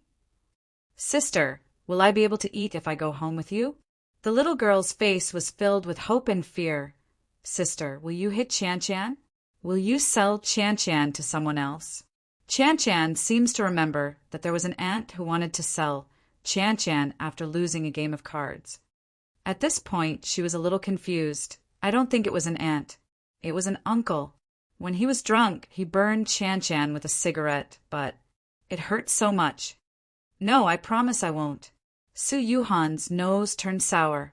She hugged her and said with tears in her eyes, as if she was swearing, I promise I'll treat you like my own daughter until I find your parents. Really? The little girl's blank eyes were filled with vigor. Sister, don't worry. Qian is very obedient. I can sweep the floor, wash the clothes, and cook. Moreover, I don't eat much. Just give me a bun. Let's go. I'll bring you back. Su Yuhan carried her and returned to the car. Just when Yi Chen was about to drive away, he suddenly heard the sound of a car brake coming from afar. Subsequently, he heard someone scream. Someone's dead. P.S. There's still one more chapter. Chapter 457. Someone's dead. Someone's dead. As the scream faded, countless passers-by gathered around. They saw a badly mutilated corpse under the wheels of a heavy truck. The corpse was still wearing a famous brand on its body. He rushed over himself. I didn't do it on purpose. The driver of the heavy truck was an honest man, but he fell to the ground at that moment. He was so scared that he was incoherent. He had always been very conscious of safety. It was a green light just now, but a young man rushed in front of him like a madman, resulting in this situation. It's that big brother. Qian recognized him at a glance and subconsciously shrunk into Su Yuhan's embrace. I killed Big Brother. Qian, don't talk nonsense. That Big Brother's death has nothing to do with you. Su Yuhan thought that she was scared, so she hurriedly carried her and turned away from the scene of the accident. No. Qian shook her head and said, Sister, let me go. Qian is a jinx. She will kill people. In the past, there was an aunt who wanted to sell Qian after losing at cards. In the end, she was struck by lightning. And that uncle, he was drunk and burned me with a cigarette, but ignited the bedsheets, and he was burned to death too. And Grandpa's son doted on me, but he's gone too. Silly child, the aunt and uncle you're talking about did all kinds of bad things, so they got what they deserved. The more she struggled, the more Su Yuhan's heart ached. Your grandpa's son should be fine. Go back with me first. I'll help you find Grandpa's Sunday Yi Chen Drive. The car did not move for a long time. She could not help but lift her head to look at Yi Chen.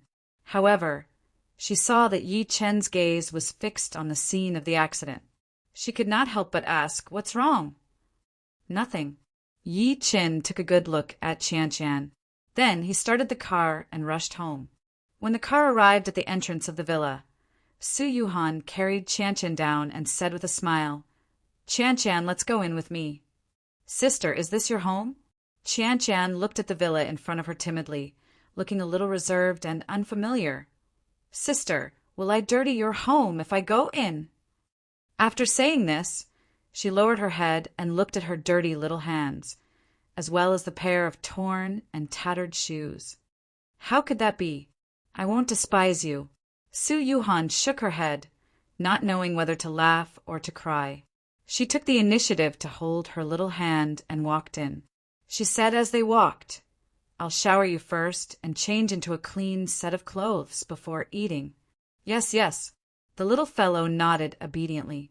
After Su Yuhan bathed Chan and changed her clothes, Yi-chan was slightly shocked. This was because the little fellow had changed his appearance and temperament. If he was a little beggar before, he was now a porcelain doll with exceptionally exquisite and cute facial features. Not bad, not bad. Su Yuhan circled around her a few times, satisfied. The little fellow lowered her head and looked at her clothes cautiously. "Sister, did you buy these clothes for Chan?" "No, it's my daughter's." Su Yuhan smiled. "I have a daughter called Meng. You can wear hers first. I'll buy you a new one later." "Oh, yeah. Chan, how old are you?" Chan doesn't know. The little girl tilted her head and thought about it. Then she shook her head and said, Chan feels like she doesn't remember many things." "You don't remember?" Yi-chen was surprised. Su Yuhan asked, "Have you been injured or sick before?" "I don't know." Chan was at a loss.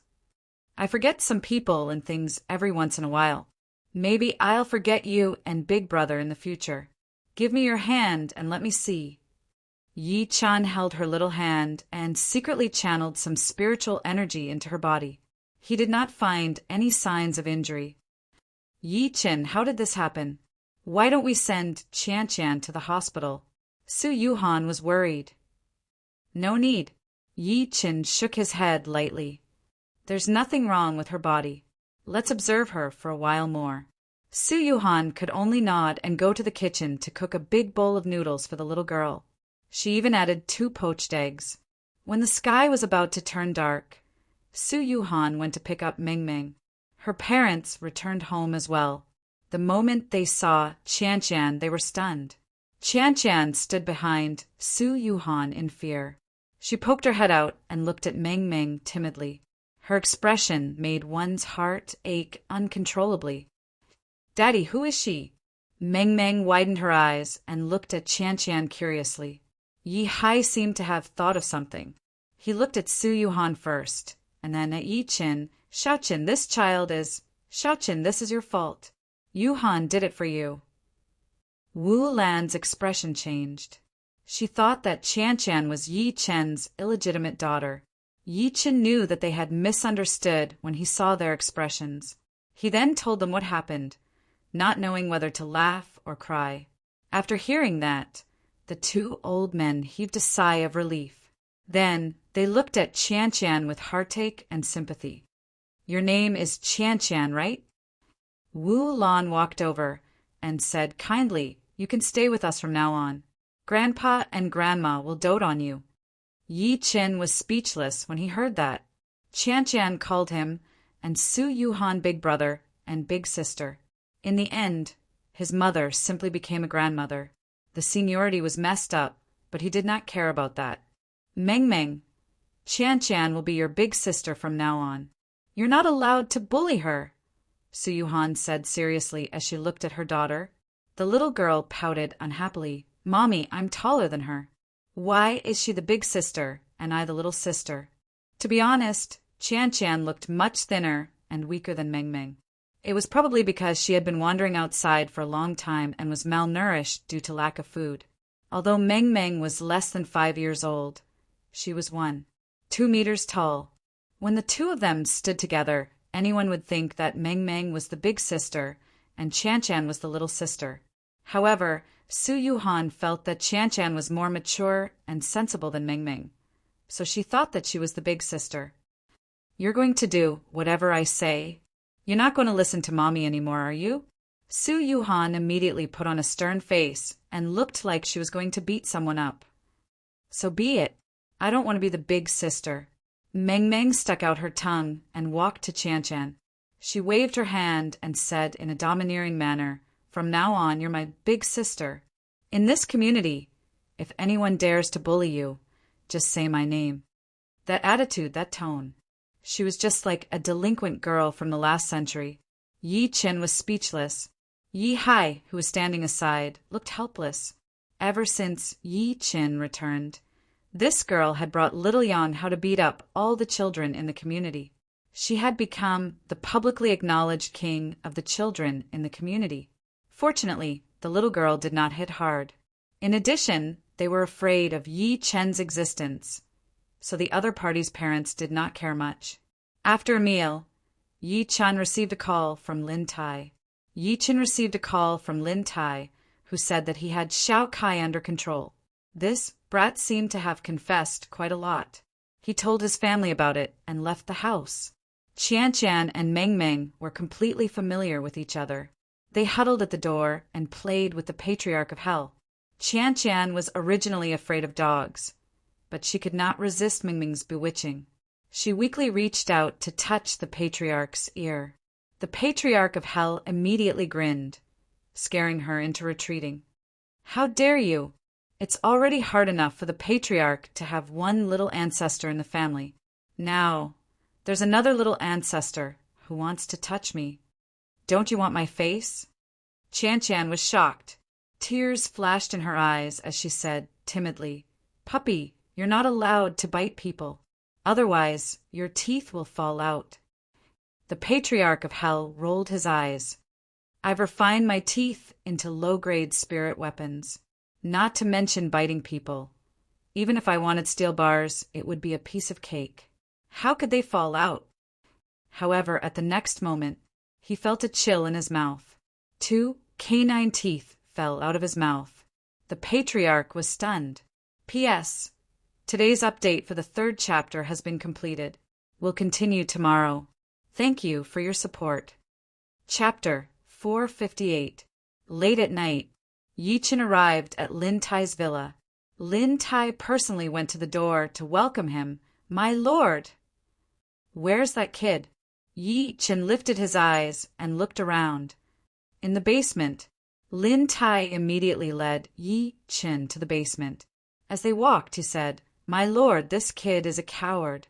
He confessed everything after suffering a little."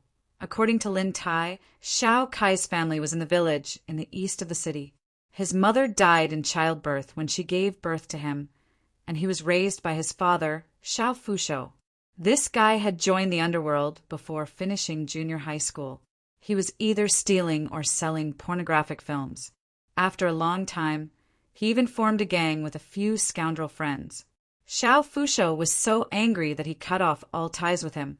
Xiao Kai was also happy to be free and never went home. Just a few days ago, Xiao Kai suddenly received a call from his father, Xiao Fusho. He said that he was about to die and was preparing to make a will, so he asked him to go back.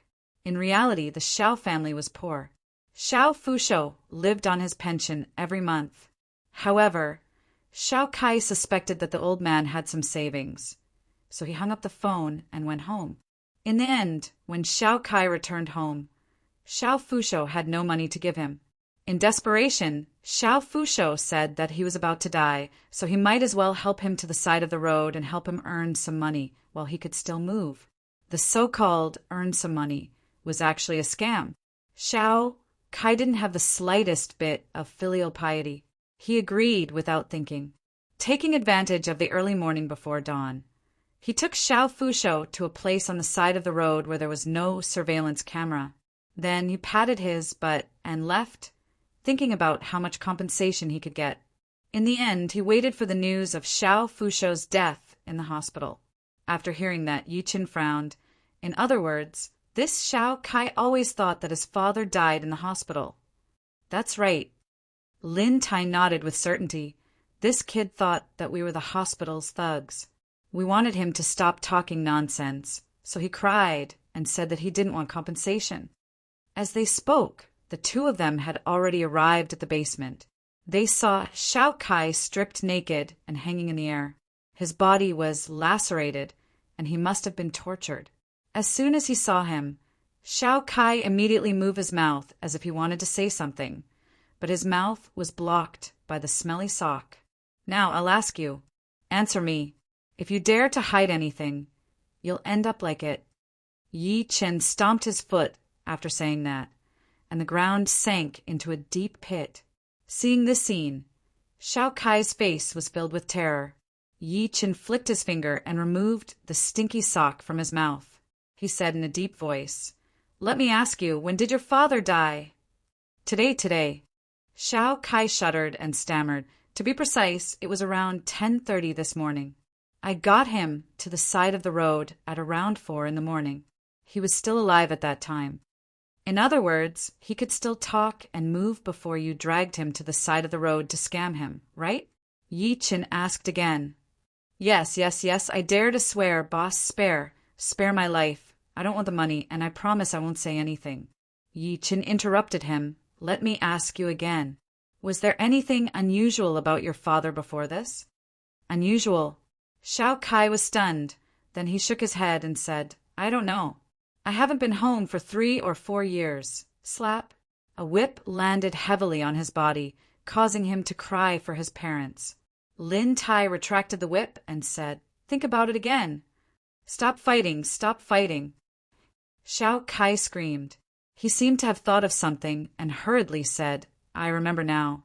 When I came home last night, the old man didn't turn on the lights. I turned on the lights, but he hid in the dark bedroom and talked to me. He even told me not to go in. The house also stank, like the stench of rotten meat.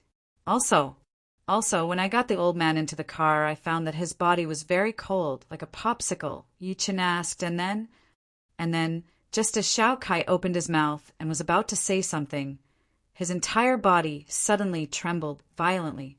His eyes suddenly widened, and many black, densely packed stripes appeared on his skin at a speed visible to the naked eye. Oh no! Yi Chen's heart sank, and he was about to go over. Bang! With a loud bang, Xiao Kai's body exploded. In the blink of an eye, there was a pile of minced meat on the ground, and the air was filled with the smell of blood. Lin Tai reached out and touched the blood that had splashed on his face. His face was filled with shock. My lord, how could this happen? How could a living person suddenly explode? At the same time, in a natural park 3 kilometers away from the villa, 2 black figures in black robes were sitting on a large stone block in the park. The black robes covered the 2 of them from head to toe, revealing only a pair of sinister eyes. In front of the 2 of them was a pile of fire. The fire was green. One of them was sitting on the ground, holding a human leg bone in his hand and constantly knocking it on a huge skeleton in front of him. That Nadoila salad, that Nadoila. The black-robed man raised his sleeve and waved it hard at the fire. Whoosh! The ball of fire suddenly rose a little, and then it exploded. The black-robed man licked his lips and smiled sinisterly. All right, Xiao is dead now. Are you sure? Mad Southern Yi is not an ordinary person. We must make sure that nothing goes wrong, another black-robed man said in a deep voice. You still don't believe in my strength? The black-robed man seemed to be displeased. I placed a curse on Xiao Kai in advance. Once he talks about his father, the curse will be triggered. Coupled with the fact that he's casting the curse here, he'll be killed by the corpse dismemberment descent.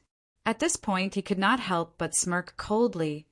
Even though Mad Southern Yi cultivates both magic and martial arts and is known as the undefeatable Mad Southern, he can't resurrect the dead, can he?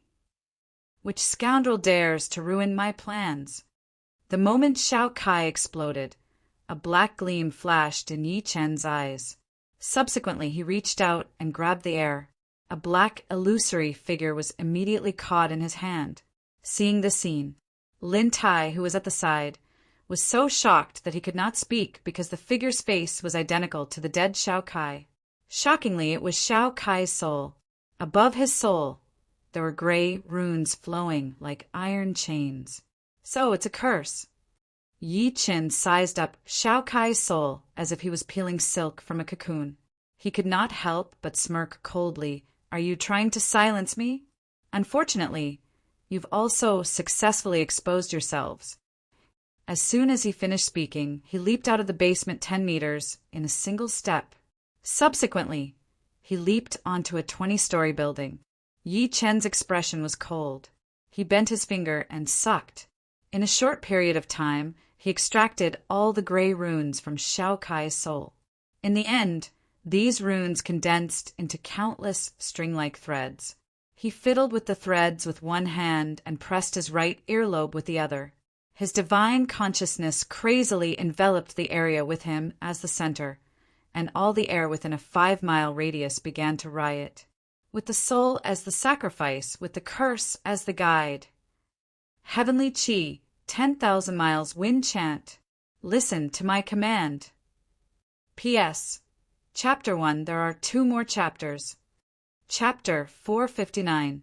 Heavenly righteous energy, 10,000 miles wind howl. Listen to my command.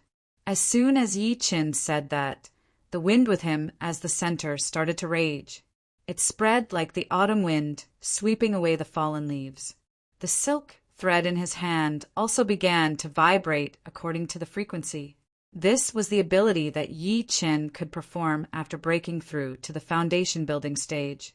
With the help of the wind element around him as a medium, he could detect any movement within a 5-mile radius. It was not an exaggeration to say that he could hear everything that was happening.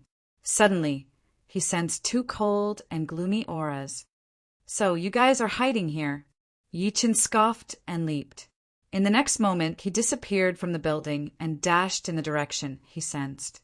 In the nature park, 3 kilometers away, just as the 2 black-robed men were about to pack up and leave, they heard a loud bang. The huge skull on the ground exploded. The black-robed man's heart skipped a beat, and he blurted out, subconsciously, "Oh no, he found us!" This skull was his magic tool. If the magic tool was destroyed, it meant that someone had broken his spell. "Go, let's go." The other black-robed man's expression changed drastically. At the next moment, a ghost-like voice rang in their ears. "I'd like to know where you guys are going." The 2 of them froze and looked behind them. A figure slowly walked out from the darkness. It was Yi Chen. He was like a specter in the dark night, coming and going without warning, accompanied by a chilling, murderous intent from his body. Ahmed Southern Yi. At this moment, the expressions of the 2 black-robed men changed drastically, as if they were facing a great enemy. They could not figure out how Yi Chen found their location and arrived so quickly. One had to know that it had not been more than 2 minutes since Xiao Kai died, right? "I'll give you a chance now. Tell me who you are and why you want to touch my woman. Perhaps I can consider letting you die more comfortably." Yi Chen pressed forward with his hands behind his back. "Go to hell and ask the king of hell." A gourd suddenly appeared in one of the black-robed men's hands. He shook the gourd abruptly, and countless mournful black spirits rushed at Yi Chen. They were like a wave of billowing smoke. They were extremely fast, like horses galloping on the grassland. "Stubborn fool! Die!" Yi Chen scoffed and waved casually. A lightning saber gleam formed in his hand. The lightning saber gleam sliced the black smoke that was charging at him and charged at the black-robed man directly. Bang! The black-robed man's eyes widened, but he didn't even have time to scream before he was cut into 2 by the saber light. The gourd in his hand fell to the ground. The remaining black-robed men felt their scalps go numb when they saw the scene, and they were shocked speechless.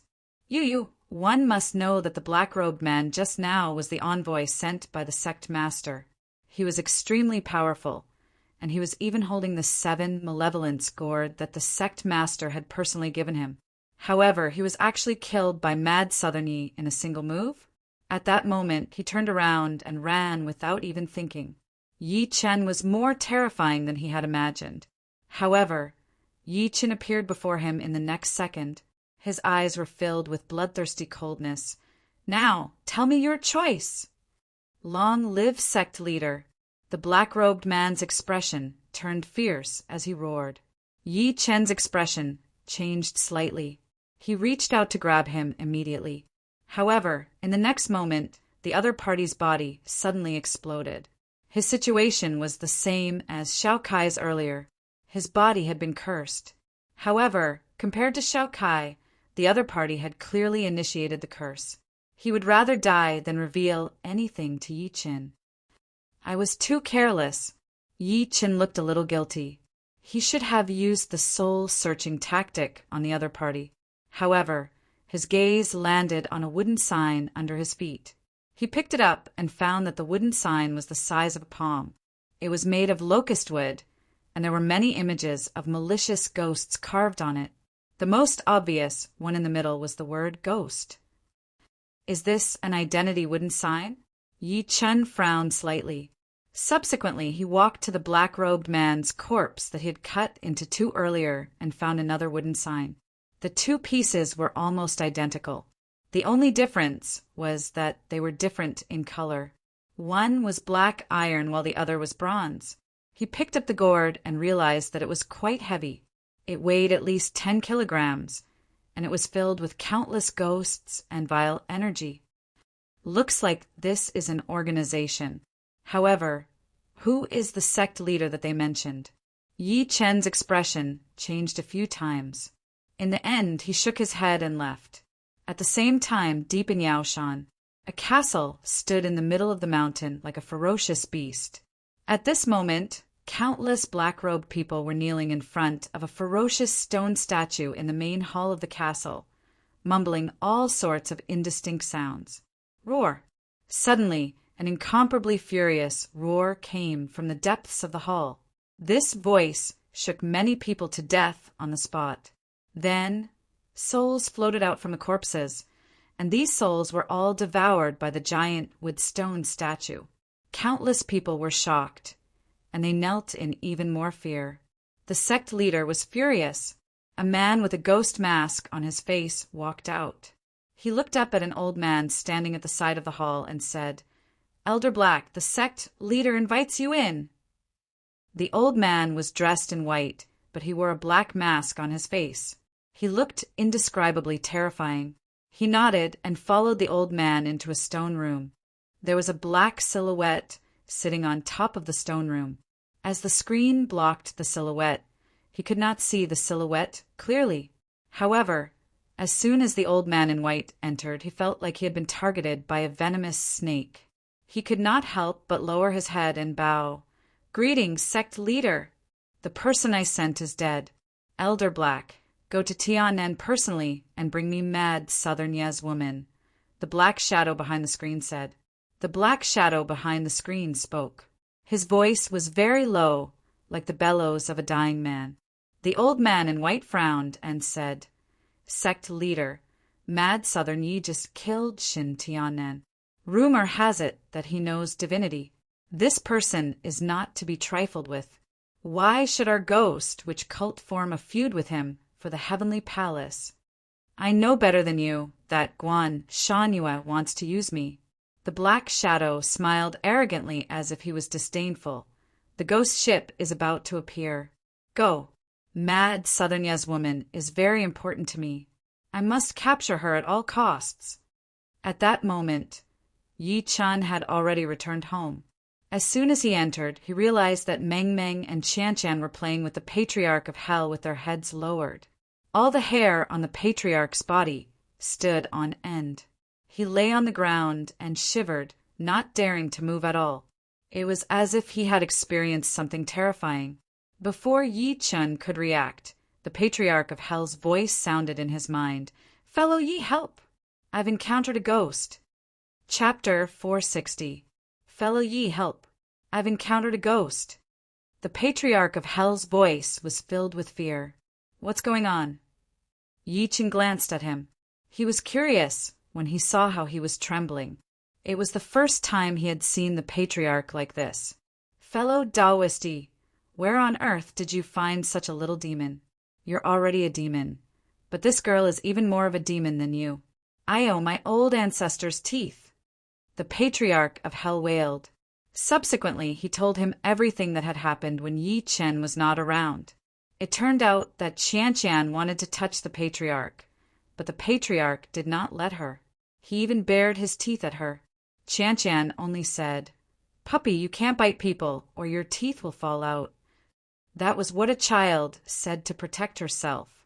In the end, the patriarch's teeth really fell out.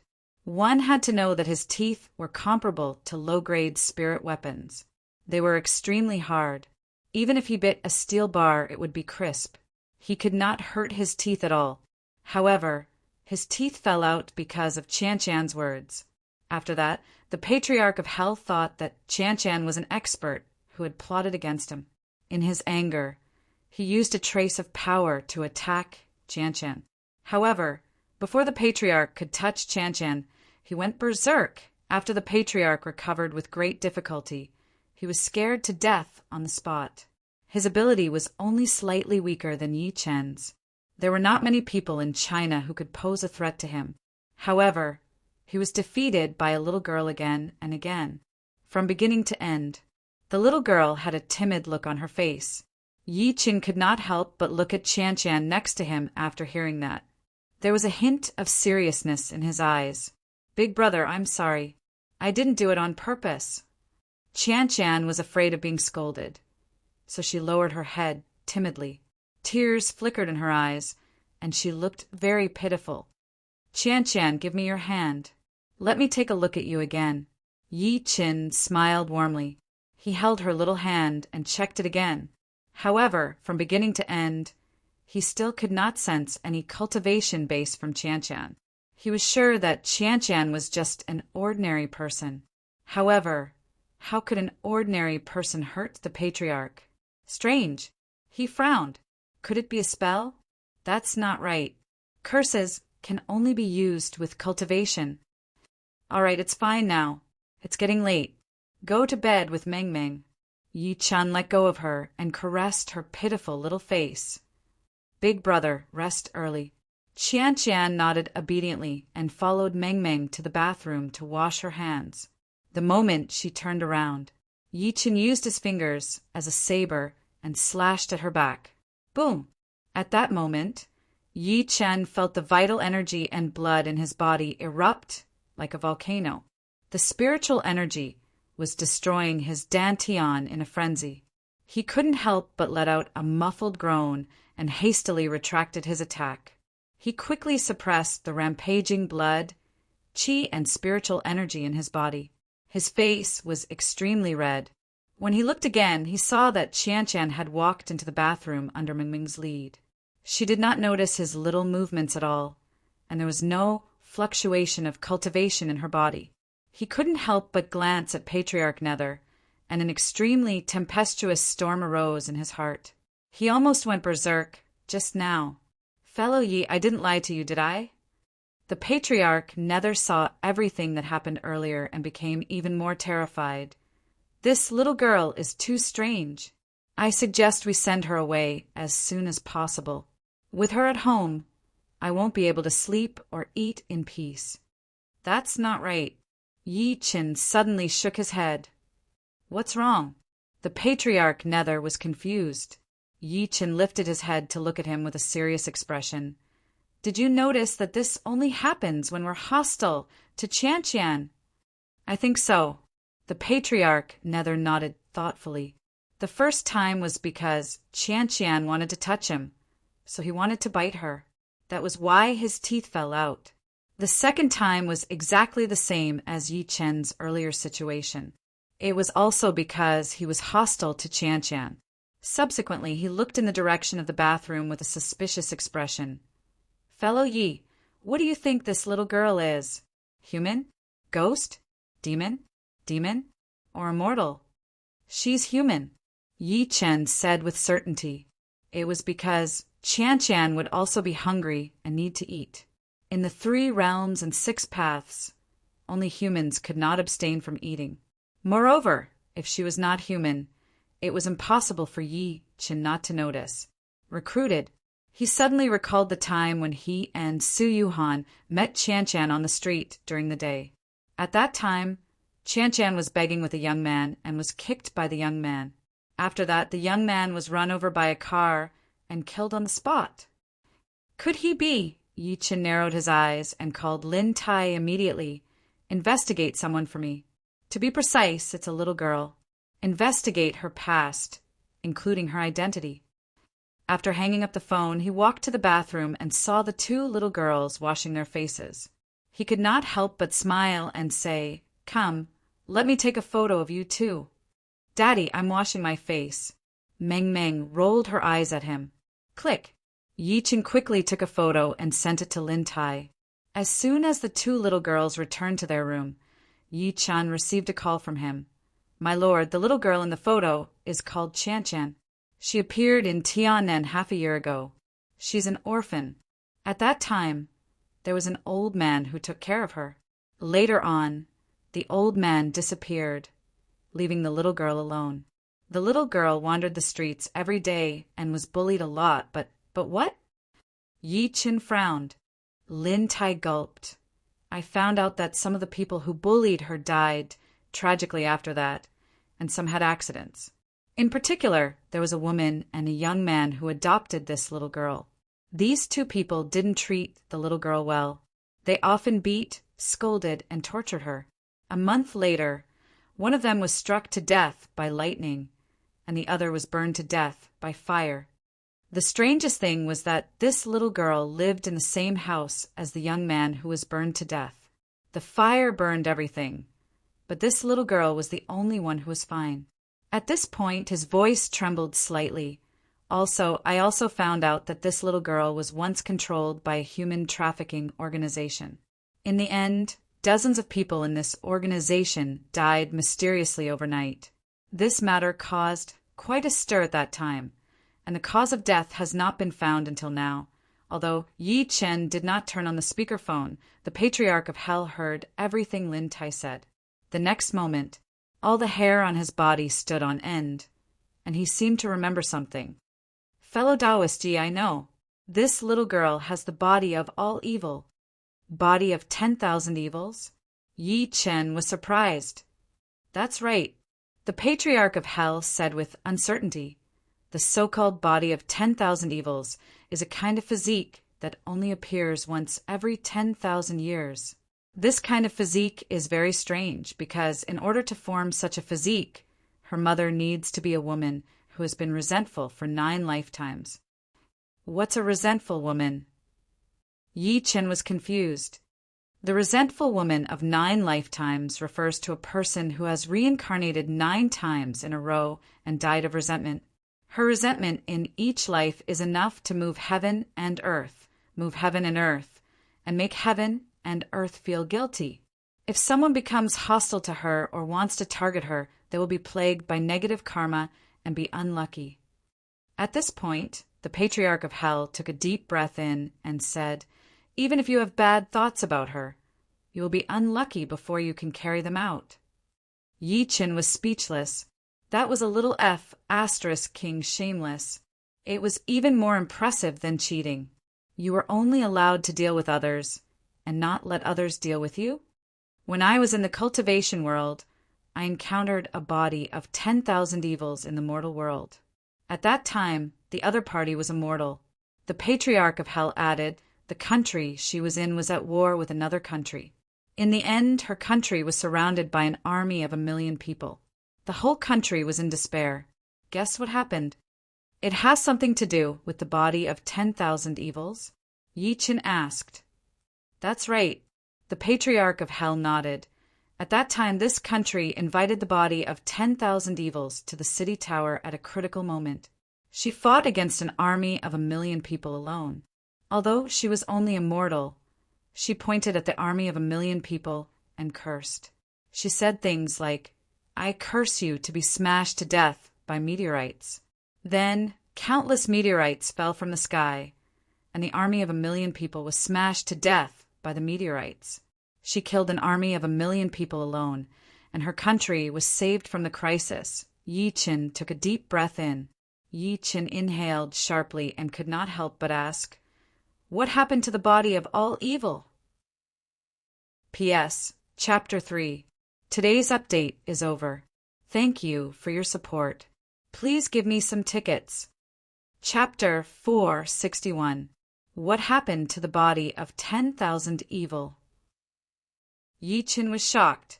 If the body of 10,000 evil was really as strange as the Patriarch of Hell said, then this physique was too terrifying. A mere mortal could destroy an army of 1,000,000. If this mortal were to embark on the path of cultivation, who would be her match? Even if their cultivation base was really weak, what did cultivation mean to her? Any cultivator who wanted to deal with her would die from chi deviation. Dead.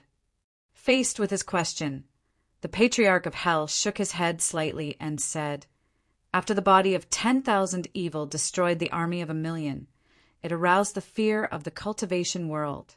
At that time, many powerhouses planned to attack her, but she died herself."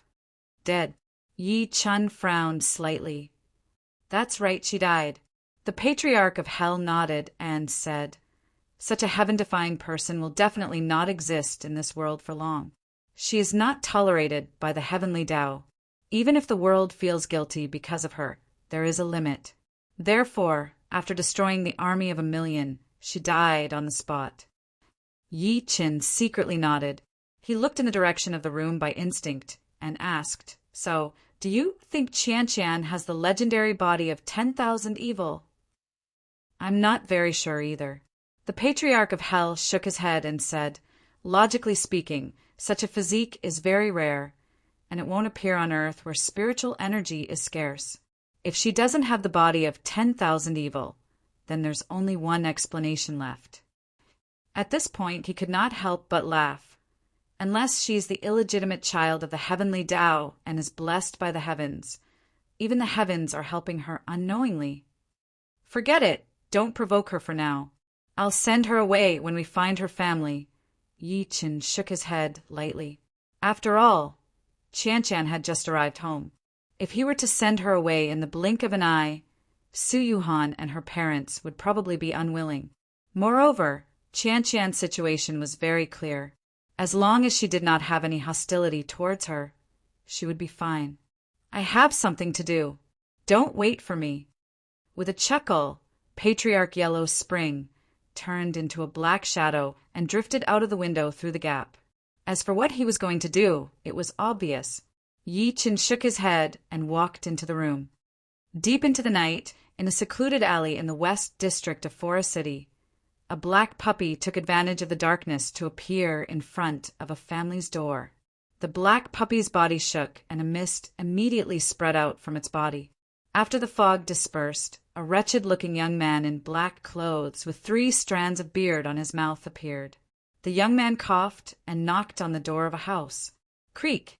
The wooden door was opened, and a fierce-looking youth peeked out from inside. The youth was about 15 or 16 years old. When he saw the youth, he immediately smiled and said, "Uncle Huang, you're looking for my mother again." "Yeah." The young man seemed to be a little embarrassed with his hands behind his back. He took out a stack of cash and handed it to the teenager. "Take this money and play. If it's not enough, you can ask me for more." "Thank you, Uncle Huang." "Uncle Huang, if only you were my father." The young man happily took the stack of money and left the house like a gust of wind. However, an imperceptible ruthlessness flashed across his eyes. The young man did not seem to notice the look in his eyes. He pushed open the door and walked in. A woman's voice came from inside. "Brother Huang, you're here again? Where's Lil Tian?" He went out to play. "Brother Huang, don't give Lil Tian any more money, and you even gave him so much. Recently, he hasn't been home at night. It's fine. I know what I'm doing, Brother Huang. Why are you so good to Lil Tian?" At the same time, the young man from before took the stack of money and directly entered a bar. Immediately, a young man dressed like a student walked over. Xiao Tian, why are you only here now?" "Didn't I just get the money?" "Let's go. I think they're waiting anxiously." The young man took out the stack of money as if he was showing off, put his arm around the other party's shoulder, and walked into the bar. Not long after, they sat in a private room. At that moment, there were already 3 or 4 young men and women sitting in the private room, and there was a lot of tea and red wine on the table. "Everyone, Zhao Tian will treat you today.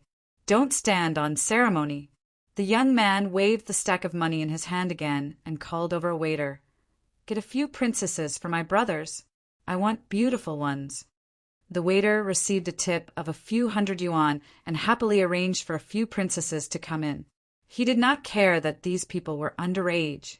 After a quarter of an hour, Zhao Xiaotian hugged a woman who was 10 years older than him and lit a cigar.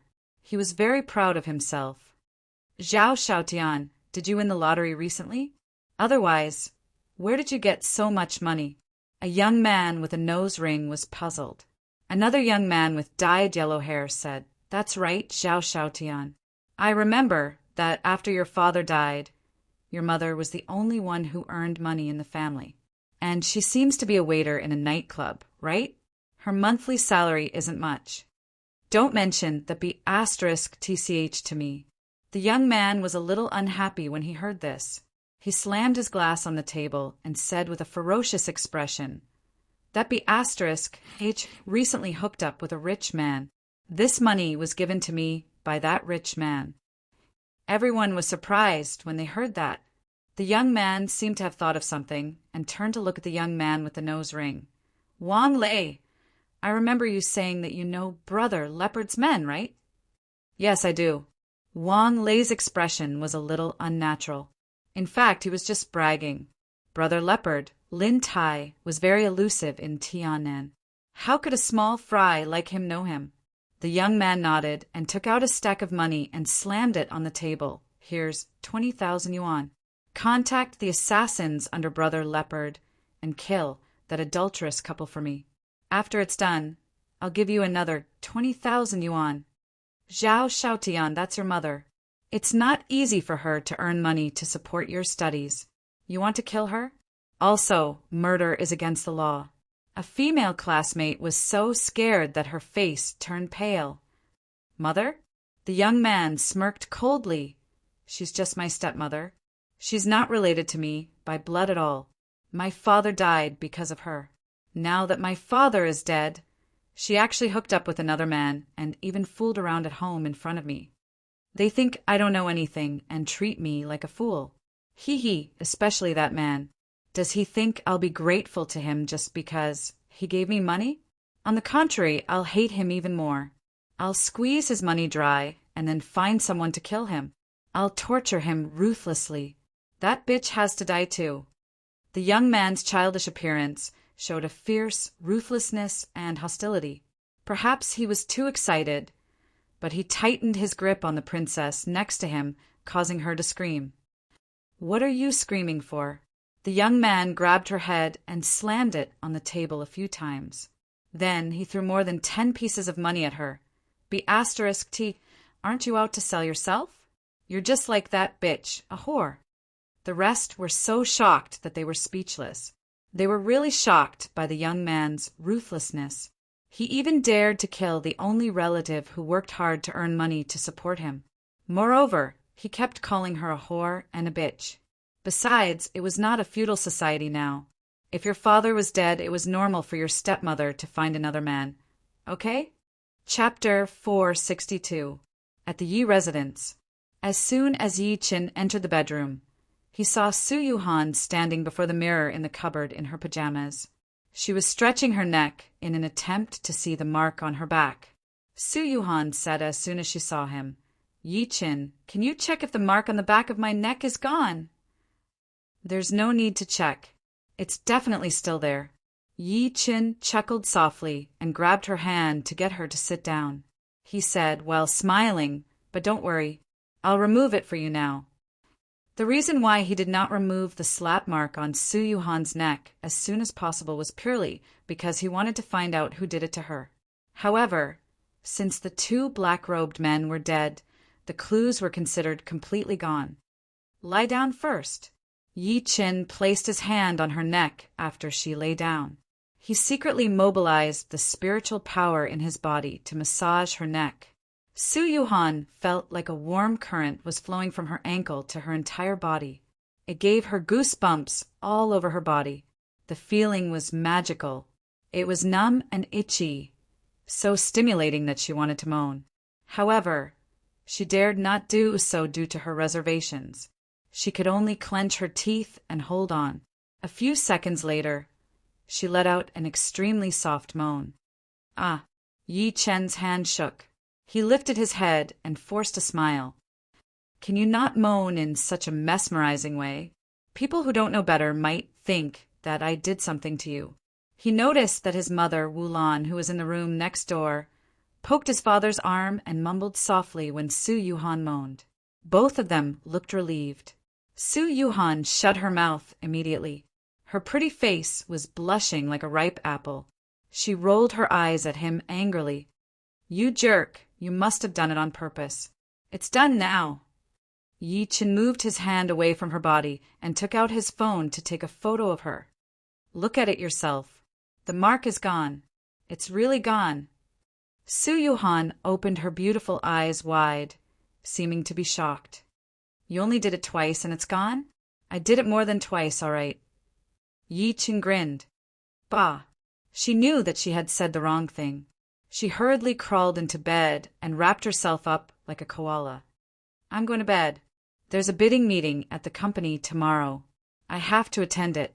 You can send me to school in the morning. The next morning, after Su Yuhan placed the breakfast on the table, she did not even bother to eat.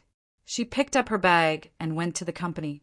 After serving Meng Meng and Qian Qian breakfast, Yi Chen was about to leave with his daughter. Qian Qian put down her chopsticks and stood at the door. She looked at Meng Meng, who was in Yi Chen's arms, reluctantly.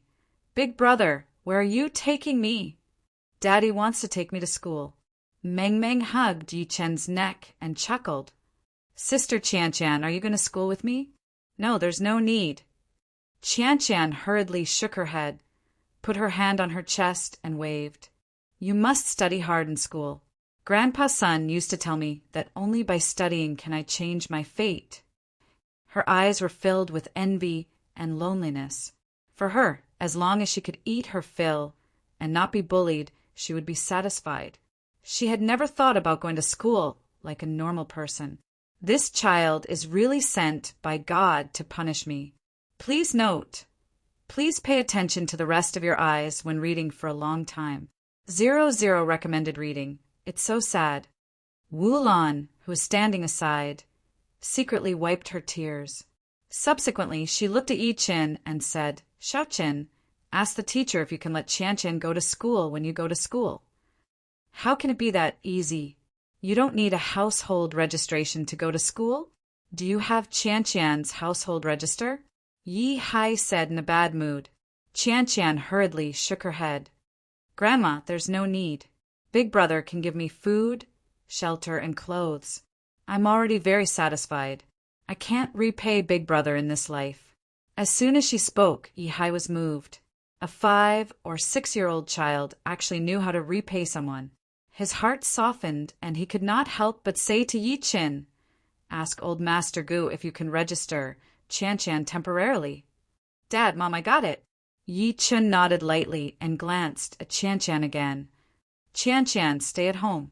I'll come back to play with you after school. I know. I'll wait for you at home, obediently. I won't run around. Qian Qian nodded obediently. Goodbye, Sister Qian Qian. Yi Chen carried Meng Meng out of the house after waving at her. They got into a white BMW X3.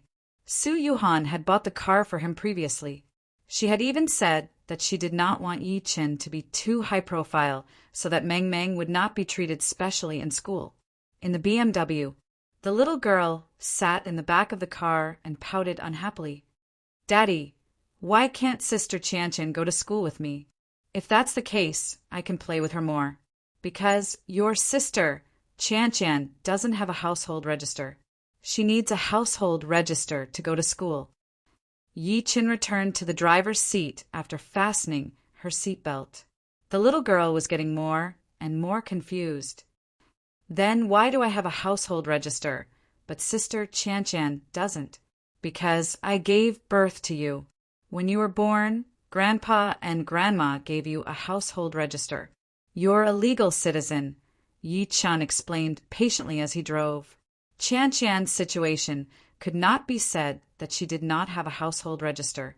If she still had a family in this world, the household register would definitely be with her family. However, that was not important. Yi Chen could give her a household register with a call. Boom! As soon as the car drove onto a bridge, it suddenly exploded with a bang, setting off a flame that was dozens of meters tall. The huge explosive force caused the bridge to shake. It was rush hour, so many cars on the bridge were shocked. With all kinds of braking sounds, the cars on the bridge were in a mess. Countless people walked out of their cars with shocked faces. At the same time, on a building less than 500 meters away from the bridge, an old man wearing sunglasses saw everything on the bridge. An old man wearing sunglasses saw all the movements on the bridge. He immediately took out his mobile phone and dialed a number. He bowed slightly and said, "Young master, it's done. That kid can't be any more dead. You can rest assured and take action on your side. Don't worry, I did it very cleanly. I guarantee that the police won't be able to find out. Even if they do, it will only be considered an ordinary car accident." After the old man hung up the phone, he looked in the direction of the bridge again and said with a cold smile, "Brat, don't blame me. If you want to blame someone, blame yourself for making young Master Han unhappy." "Oh, is that so?" At that moment, a ghostly voice came from behind him. The old man's body stiffened. He turned around abruptly and saw a young man carrying a 4- or 5-year-old girl standing behind him. "Why you, this?" The old man looked like he had seen a ghost. He looked at the bridge from time to time, and then at the young man from time to time. He was so shocked that he could not speak. Chapter 463. She looked at Yi Chen and his daughter who were standing before her. At this moment, the old man was so shocked that he couldn't say a word. He could not believe that Yi Chen had exploded along with the car a minute ago. In the next minute, he suddenly appeared before him. One must know that the bomb he had installed on the car was enough to blow up the entire bridge, but Yi Chen was fine. Facing his shock, Yi Chen stared straight at him. A mocking smirk appeared at the corner of his lips. "Are you disappointed that I'm not dead?" "You? Who exactly are you?" The old man's body turned cold. At that moment, he finally realized that Yi Chen was not an ordinary person. Before this, the young master had investigated Yi Chen's identity. In the end, there was only a handful of useful information. To him, no matter how rich or powerful Yi Chen was, he was not a threat as long as he was not an ordinary person. But now he realized that he was wrong. Young master is wrong. He was wrong too. How could an ordinary person not die when the car exploded? Could an ordinary person jump over a skyscraper that was dozens of floors high in a minute? Who am I? Yi Chen chuckled softly. The arc at the corner of his lips was getting more and more sinister. Didn't you find out about my identity before you attacked me? Bang! The old man's heart turned cold. He did not have time to think and turned around to escape. He was so shocked that he did not even have the courage to attack Yi Chen. However, the next moment, he only felt an extremely terrifying suction force coming from behind him. He roared and wanted to resist the suction force with all his might, but he realized how powerless his struggle was. Subsequently, he was sucked to Yi Chen's side. "No, don't kill me," the old man said subconsciously. Too late. A ferocious gleam flashed through Yi Chen's eyes. He pressed his palm on the top of his head and performed the soul-searching tactic forcefully. The old man screamed in pain throughout the entire process. "What did you do to me?" "Devil, you are a devil." A moment later, Yi Chen was almost done reading the information in his mind. He grinned sinisterly. "Dongshen Group? Han Zimming. Great, you're really great." He found out from the old man's memory that Dongshen Group's director, Han Zimming, not only coveted Su Yuhan's beauty, but he also coveted Star Group's cosmetic formula. That was because Yi Chen had improved the formula of the beauty rejuvenating pill and handed it to Su Yuhan. As soon as the skincare products produced by Star Group went on the market, they became extremely popular. It could be said that they dominated the cosmetics industry. As a competitor, Han Ziming naturally wanted the skincare formula. Therefore, he had been trying to get close to Su Yuhan. Naturally, he wanted to kill Su Yuhan's man. Most importantly, Han Ziming would appear at the bidding conference today and plan to attack Su Yuhan. Let me go. All of this was ordered by young Master Han. I was just following orders.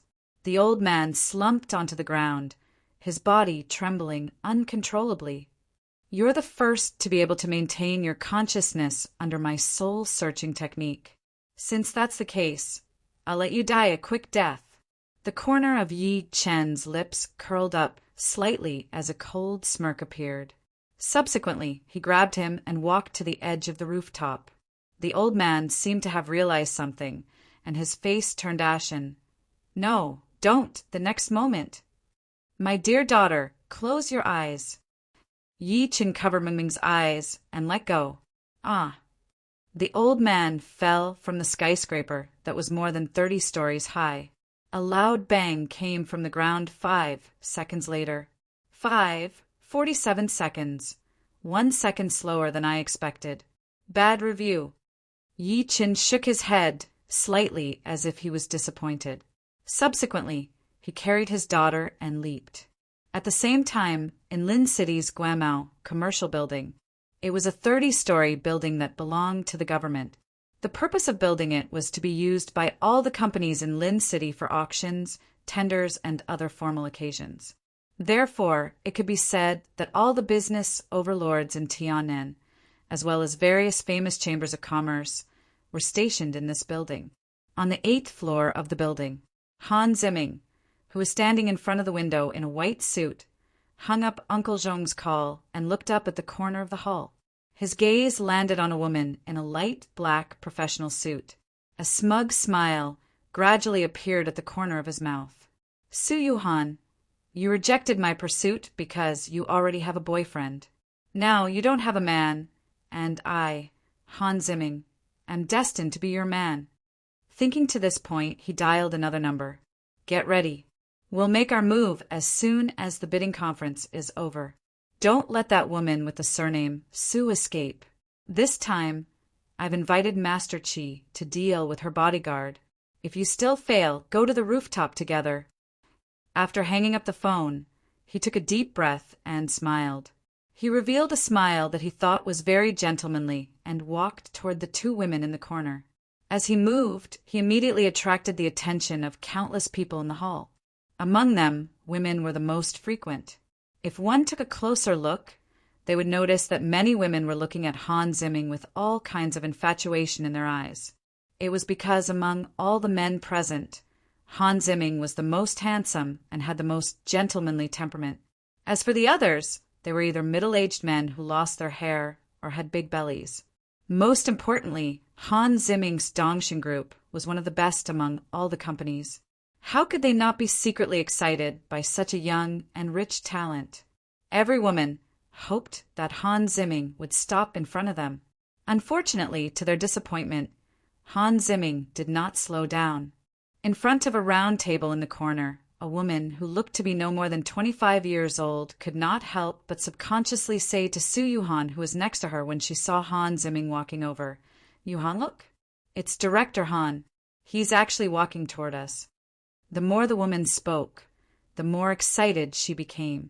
She hurriedly took out a small mirror and looked at her makeup while saying excitedly, "Yuhan, don't tell me Director Han has fallen for me. You already have a boyfriend. Let me say this first. Don't snatch him from me." Su Yuhan was a little helpless. "Yao Yu, I really can't stand you. You're the vice president of a listed company after all. Do you have to be so infatuated? You don't understand. This guy in front of you is really tall, rich, and handsome. His father is a high-ranking official of Korea's Samsung Group, and his mother is a member of Samsung's board of directors." Yao Yu mumbled. Seeing that Han Ziming was getting closer, she hurriedly went up to him and smiled charmingly. "Director Han, I'm Lihua Group's Yao." However, Han Ziming did not look at her. Instead, he walked straight to Su Yuhan and said with a faint smile, "Yu Han." Before he could finish, Su Yuhan interrupted him. "Director Han, please watch your words." You can call me Director Sue or Ms. Sue. Her cold attitude made Han Zimming's eyes flash with fierceness. However, he still said in an extremely friendly manner, Director Sue, why didn't your boyfriend accompany you to such an important occasion today? My boyfriend is very busy. He has to take care of the child at home. He doesn't have time to come out and look at these women. Su Yuhan was 1,000 miles away from him. Oh, is that so? Director Sue, let me give you a suggestion. It's best to read Lin City's news or Lin City's forum. Han Zimming smiled strangely and turned around to walk to the side. His mysterious words made Su Yuhan secretly frown. She had no idea what he was up to. Yuhan, you're not a good friend. Why didn't you tell me earlier that you managed to attract Boss Han's attention? You embarrassed me. You said that you have a boyfriend before, but it seems like you were lying to me. Yao Yu said sourly from the side. Su Yuhan said angrily, Firstly, I'm not close to him. To be precise, I hate this person. Secondly, I do have a boyfriend. Do you really have a boyfriend? Yao Yu was a little surprised. She could not help but ask, Who could actually kidnap a beauty like you? Tell me, is it Director Wang of Zhonghui Group or Director Ma of Baiyao Limited Company? Or Director Liu of Tiandong Group? Neither. Su Yuhan shook her head. Yao Yu was a little disappointed. Neither. Then, is he in politics or business? How many billions of assets does he have? How many apartments does he have? Is he on the Forbes rich list? Is your brain full of these things? Su Yuhan looked helpless. Of course. Yao Yu puffed up her chest proudly. As a woman, if I don't care about these things, then what do I care about? Do you think that being a deputy general manager is very glamorous? To put it bluntly, I'm just working for someone. I'm eating my youth. If I don't find a golden job soon, I'll be miserable when I'm old. My boyfriend is a very good person. Su Yuhan revealed a blissful smile at the corner of her lips. He's very gentle sometimes and knows how to make me happy. Sometimes he's very overbearing and cold. He kills people easily. She stopped talking immediately as she spoke to this point. She seemed to realize that there was something wrong with what she said. Kills people easily? Yao Yu exclaimed. Is your boyfriend in the underworld? Yuhan, I'm not criticizing you, but a man like him is unreliable. I'm advising you to dump him as soon as possible. Anyone here is 100 times better than him. At that moment, Su Yuhan's phone rang. She picked it up and walked to the window. After saying a few words, she returned to Yao Yu happily and said while smiling, My boyfriend is here. Chapter 464. My boyfriend is here. When she said that, the frost on Su Yuhan's pretty face was replaced by sweet happiness. I wonder who was the one who said that I'm a love-struck fool. Yao Yu, who was at the side, clicked her tongue in wonder. There was a strong sense of curiosity in her heart. She also wanted to know what kind of man could capture Su Yuhan's heart. Han Zimming, who was far away, saw the bright smile on Su Yuhan's face. He could not help but reveal a cold smirk at the corner of his lips. Smile. I'd like to see if you can still smile when you hear about your man's death later. In the next moment, a skinny figure appeared at the entrance of the hall. Su Yuhan's pretty face lit up when she saw him. She went up to him immediately, looking very surprised. How did you get here so fast? When Yi Chen called her, he was still in kindergarten. In less than a few minutes, Yi Chen had traveled more than 10 kilometers to get here. I was afraid that you'd get anxious waiting. Yi Chen smiled lightly. At the same time, as Yi Chen appeared, everyone in the hall looked at him, especially the men. After all, it was their first time seeing Su Yuhan being so intimate with the opposite sex. Is he Yuhan's boyfriend? Yao Yu stood at the side and looked at Yi Chen from head to toe. After seeing that Yi Chen was unattractive and dressed plainly, she could not help but frown. She was disappointed. Uffed, I thought he'd be handsome or rich. In the end, he's just a poor loser. Yao Yu had seen many men like this. Most of them relied on their mouth to make girls happy, but in reality they were useless. Thinking to this point, she could not help but look at Han Zimming in the distance by instinct and secretly shook her head. Compared to Director Han, Su Yuhan's boyfriend was far inferior. There was no comparison at all. She did not notice the shock in Han Zimming's eyes at all. How is this possible? The moment Yi Qin appeared, Han Zimming's expression changed instantly. He looked like he had seen a ghost and was in disbelief. Uncle Zhong had just called to say that Yi Chen was dead. Since he's dead, if so, why would he appear here in one piece? He immediately took out his phone and called Uncle Zhong. However, the phone kept saying that the user's phone was turned off. Uncle Zhong was in trouble. The thought flashed through his mind. He looked at Yi Chen maliciously after he calmed down. Good lad, I've underestimated you. But do you think you'll be fine like this? You came at the right time today. Once the bidding conference ends, you won't be able to escape death. He took the initiative to walk to Yi Qin and Su Yuhan after taking a deep breath in. He asked while smiling, Yuhan, who's this? That gentle tone. Those who didn't know would think that they were a couple. President Han, how many times do I have to tell you? I'm not close to you. Please call me Director Su. Also, this is my boyfriend Yi Qin. He'll get the wrong idea if you call him that. That's right. Su Yuhan's face turned grim.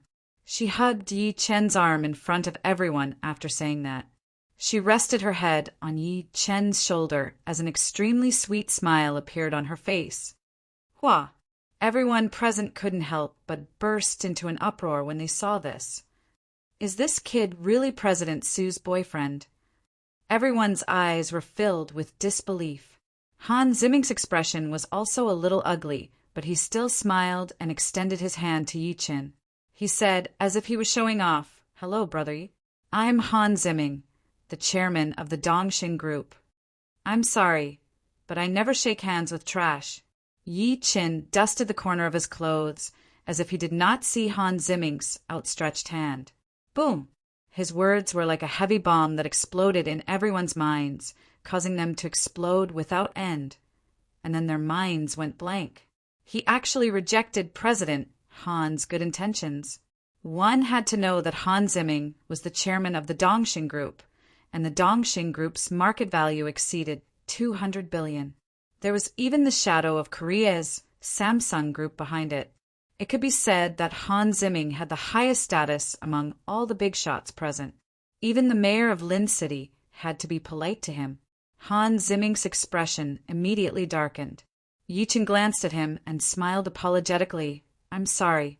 I shouldn't have called you trash because, in my eyes, you're even worse than trash. Bastard. Han Zimming was furious. At this moment, no matter how shrewd he was, he still felt a lot of anger. He had the urge to kill Yi Qin. However, when he thought about how the bidder for today's bidding was the Tang family of Hong Kong, he could only suppress the anger in his heart. However, his killing intent toward Yi Chen grew stronger and stronger. Yuhan, isn't your boyfriend too arrogant? Yao, you could not hold it in anymore. In her opinion, Yi Chen was simply courting death for daring to humiliate Han Zimming with his status. Moreover, between Yi Chen and Han Zimming, she would naturally stand on Han Zimming's side. My boyfriend has always been this arrogant, Su Yuhan said coldly. Yao Yu was almost angered to death when she heard that. Yuhan, it's not that I want to criticize you, but what's so good about this guy? Why do you like him and even dare to offend President Han for him? That's my business. You don't have to worry about it. Su Yuhan was also angry at this time, and she returned to her previous cold attitude. Han Zimming put on a fake smile and said, Chief Su, the reason you came to the bidding conference today is probably because of Miss Tang, right? Believe it or not, with me here, your star group has no chance at all. At this point, he smiled confidently again and said, I'm not afraid to tell you that I, Han Zimming, have connections all over China, even Hong Kong and Macau. Not only do I know the gambling king of Macau, but I also know the Tang family of Hong Kong.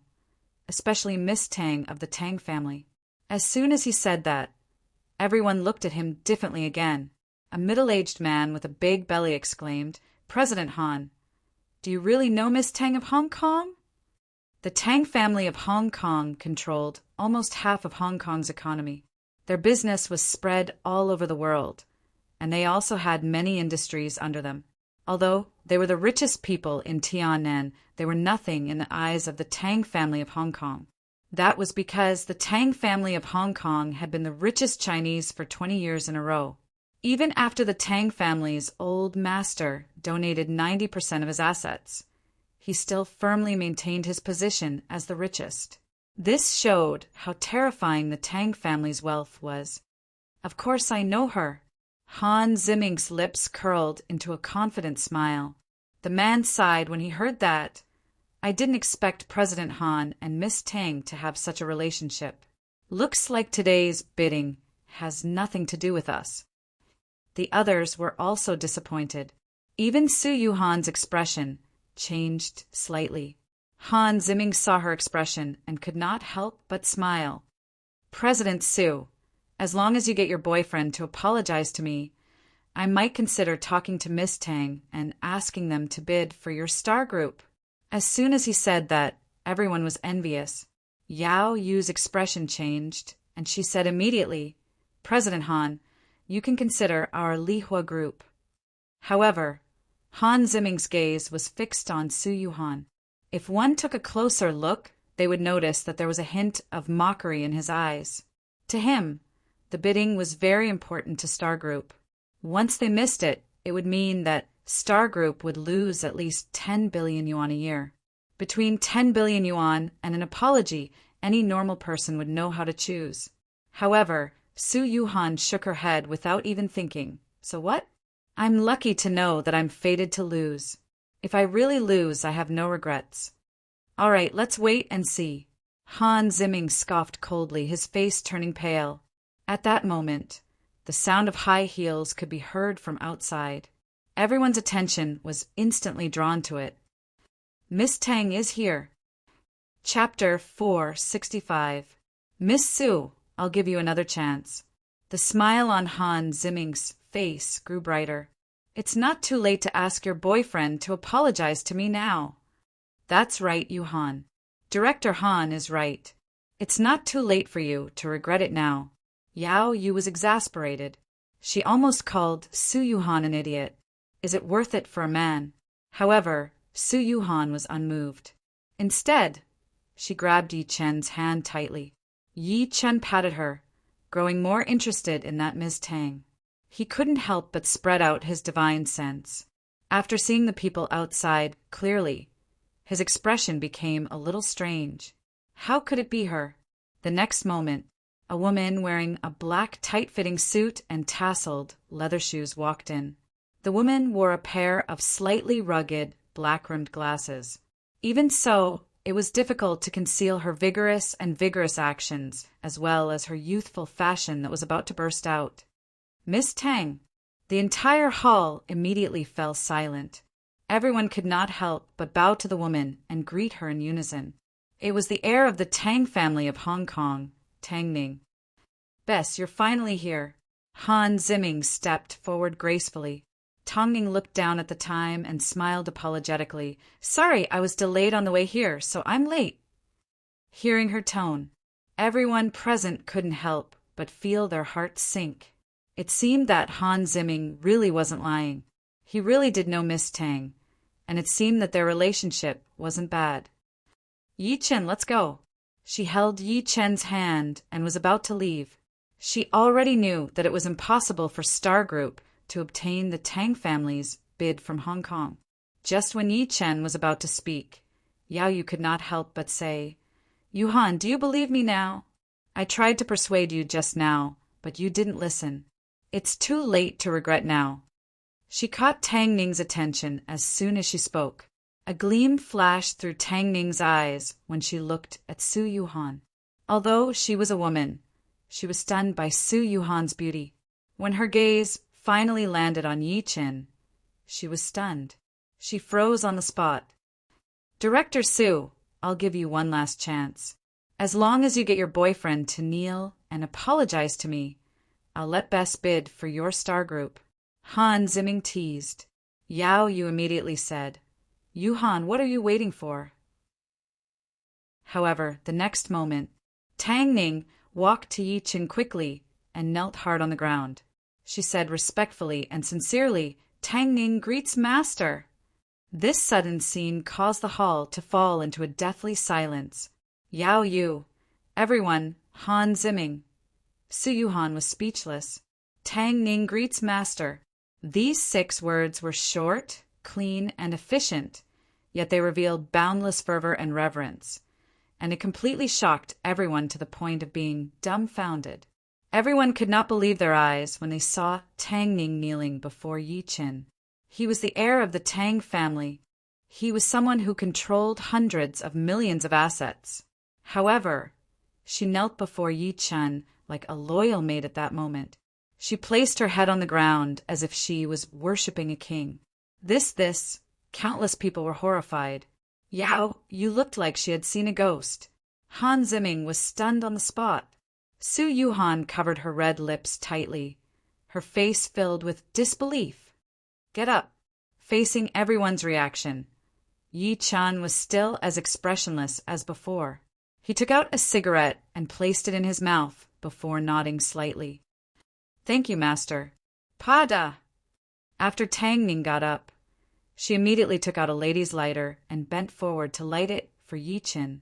Then, she retreated to the side and bowed slightly without saying a word. She was like a maid in ancient times. Whoosh! Yi Qin exhaled a puff of smoke. The thick smoke lingered in the air, covering his ordinary face until it looked rather chiseled. Yao Yu, who was the closest to him, choked on the smoke. She felt an irritation in her throat. She wanted to cough, but she did not dare to. She could only hold it in, no longer as arrogant as before.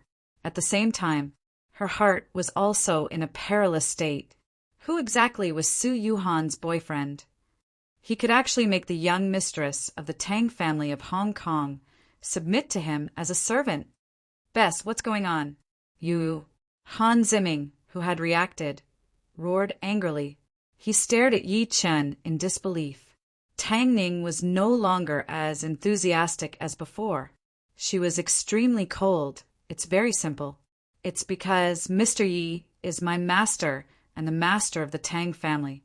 I didn't know that Mr. Ye's wife had opened a company. Otherwise, I wouldn't have held a bidding conference. At this point, she bowed to Yi Qin again and said, Master, I'm sorry. This is my mistake. I'm willing to accept any punishment. Whoosh! Everyone's hearts skipped a beat. They felt a roar in their ears like a bolt from the blue. The young man in front of them was the master of the Tang family. That was the Tang family of Hong Kong. Yao Yu's pretty face changed drastically as she cried out involuntarily. Before this, she thought that Yi Qin had an average appearance and was dressed shabbily.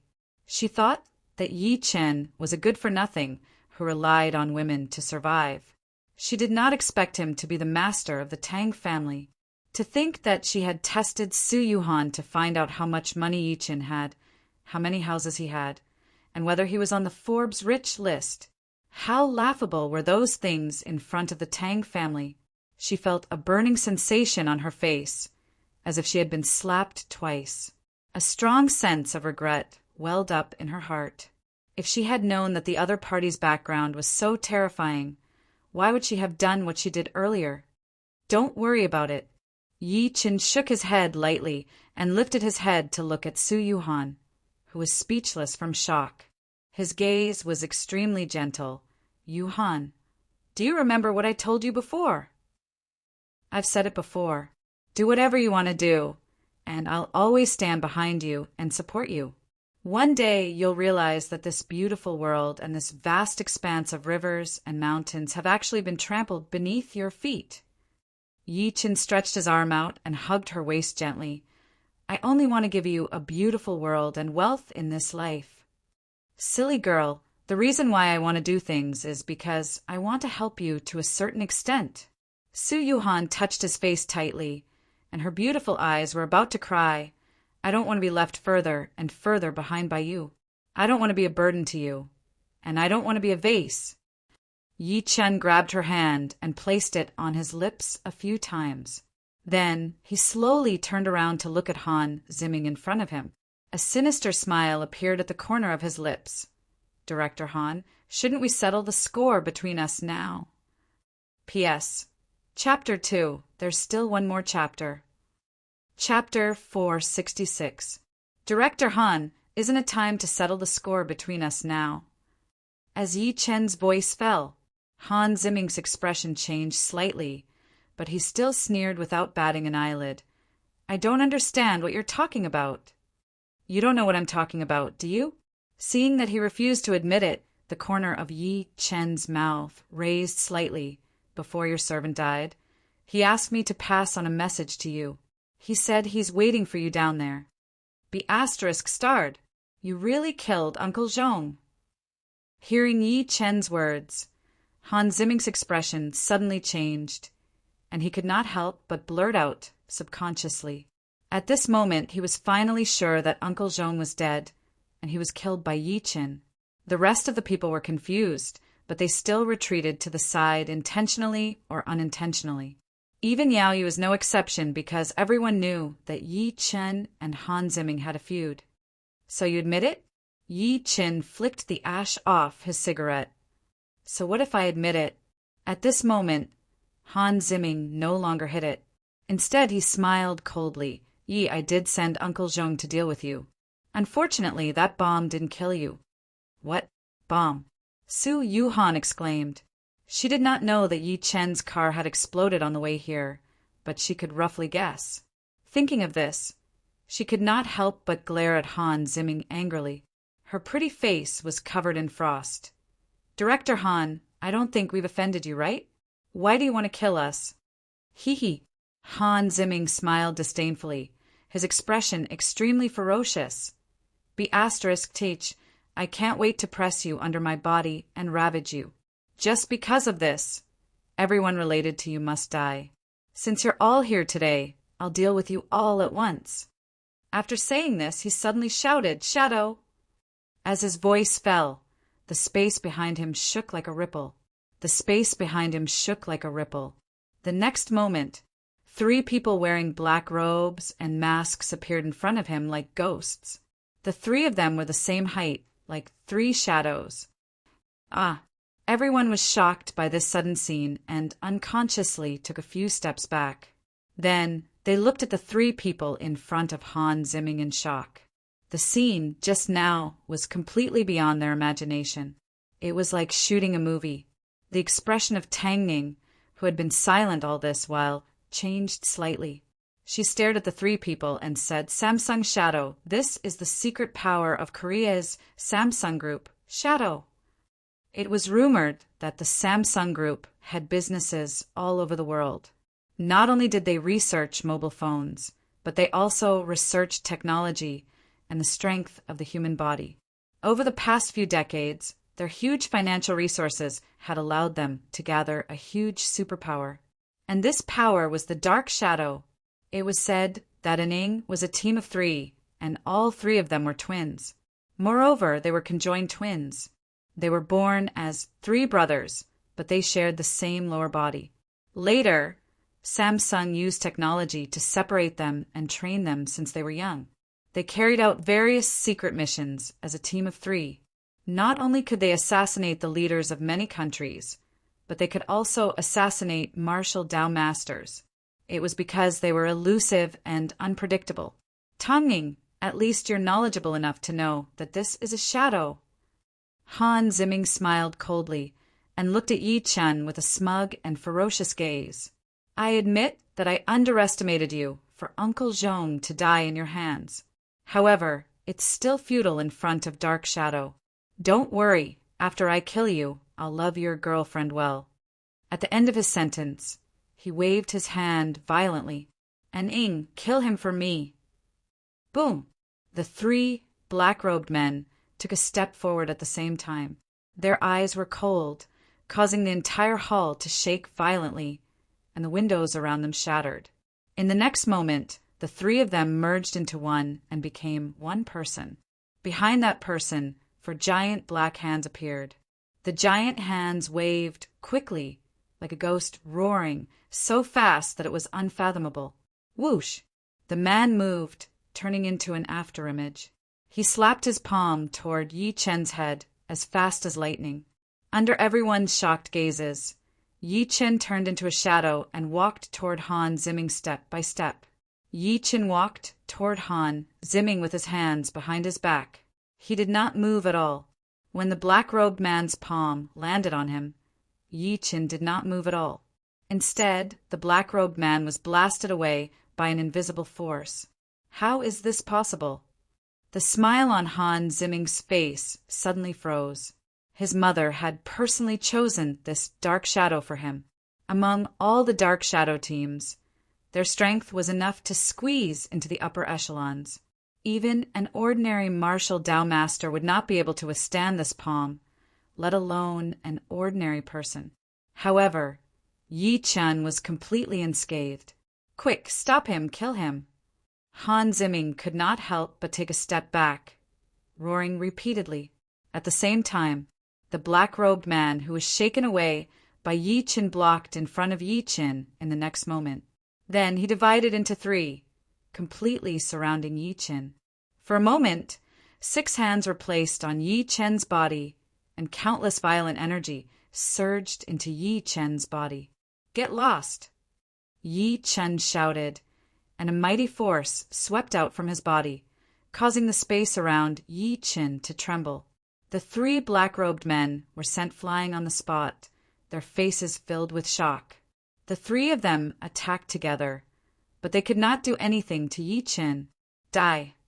Yi Chen turned his gaze to the person closest to him, not hiding the crazy killing intent on his face.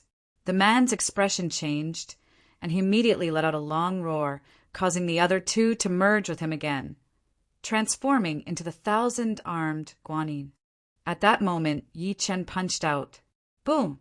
This punch directly smashed into the man's chest. Uft! A scarlet trail of blood splattered across the sky. With a loud noise, countless shattered internal organs and minced flesh were sent flying, dripping with blood. The people on the side had never seen such a bloody scene, and they screamed in fear. When they recovered, they looked at the scene again. The original 3 black-robed men had long disappeared, and there were countless minced flesh where they had been. Gulp! At this moment, everyone sucked in a breath of cold air. In just a few minutes, the 3 powerful black-robed men had died. Just like that? Dead silence. The entire place was dead silent. Everyone subconsciously shivered, feeling a chill run down their spines, and the depths of their souls trembled. When their gazes turned to Yi Chen again, there was only endless fear. Too strong. It was as if he was crushing dry weeds and smashing rotten wood. No, this is impossible. Han Zimming cried out hysterically. His face was filled with boundless horror and shock. Never in his wildest dreams would he have thought that the dark shadow he was so proud of would be so vulnerable in front of Yi Chen. I told you, in my eyes, you're even worse than trash. Yi Chen bent his fingers and grabbed Han Zimming's neck, lifting him into the air. A sinister smile appeared at the corner of his mouth. You could have looked for the young lady, or your sister.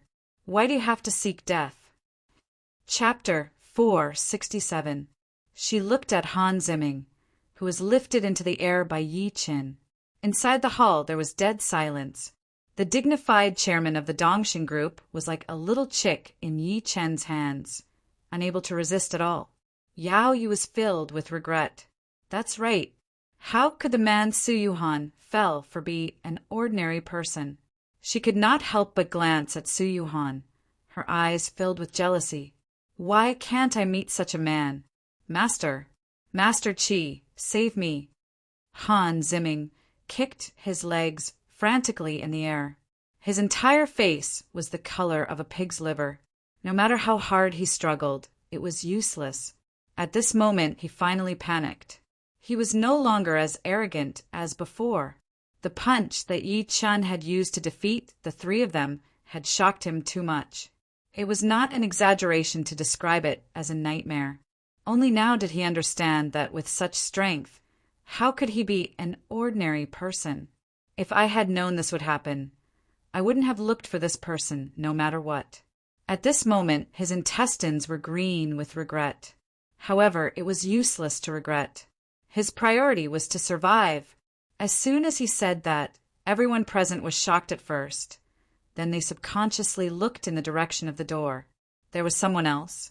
However, there was silence at the door. Han Ziming's expression immediately changed. Master! Master Qi! Yi Chen looked in the direction of the floor-to-ceiling window and smiled faintly. Come out. Since you're already here, why hide? Sigh. A faint sigh came from outside the window. Bang! A white-haired old man suddenly appeared outside the window with his hands behind his back. He stood in the air as if a pair of invisible hands were dragging him from below. Old immortal. Oh my God! Is there such a person in this world? He won't fall. How is this possible? Everyone in the hall stared blankly at the old man outside the window. Their faces were filled with shock. The scene of the old man standing proudly in the air shocked them to the extreme, completely shattering their worldview. Even Tang Ning's expression changed. This was because she recognized that the other party was the sect leader of the Heavenly Star sect, Qi Qing Feng.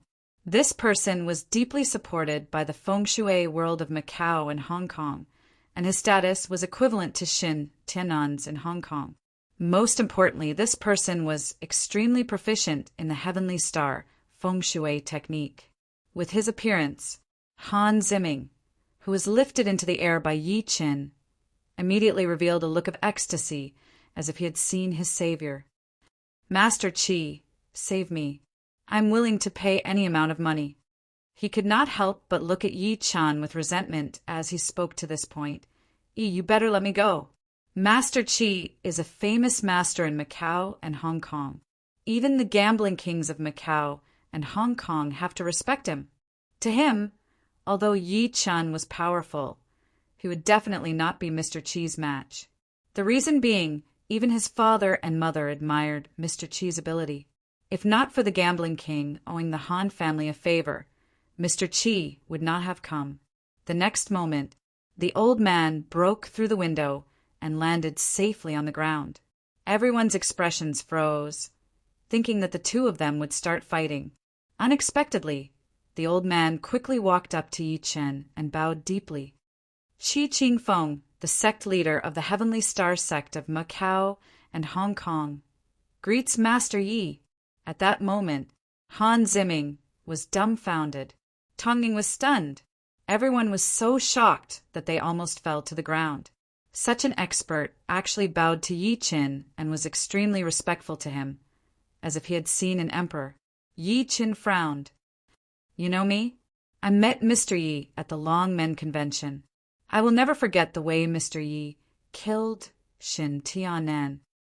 Master Qi raised his hands above his head and said in a trembling voice. Yi Chen immediately came to a realization, but the coldness on his face did not diminish. What? Are you going to stop me from killing this person today? I wouldn't dare. Master Qi's body trembled, and he hurriedly shook his head. Han Ziming's eyes widened. He thought he had heard wrong. Master Qi, what are you doing? Bastard! Qi Qingfeng's expression suddenly turned cold, and with a backhand slap he fell to the ground. Brat, you almost killed me. Master Qi, why? Han Ziming spat out a mouthful of blood, his face filled with disbelief. Why?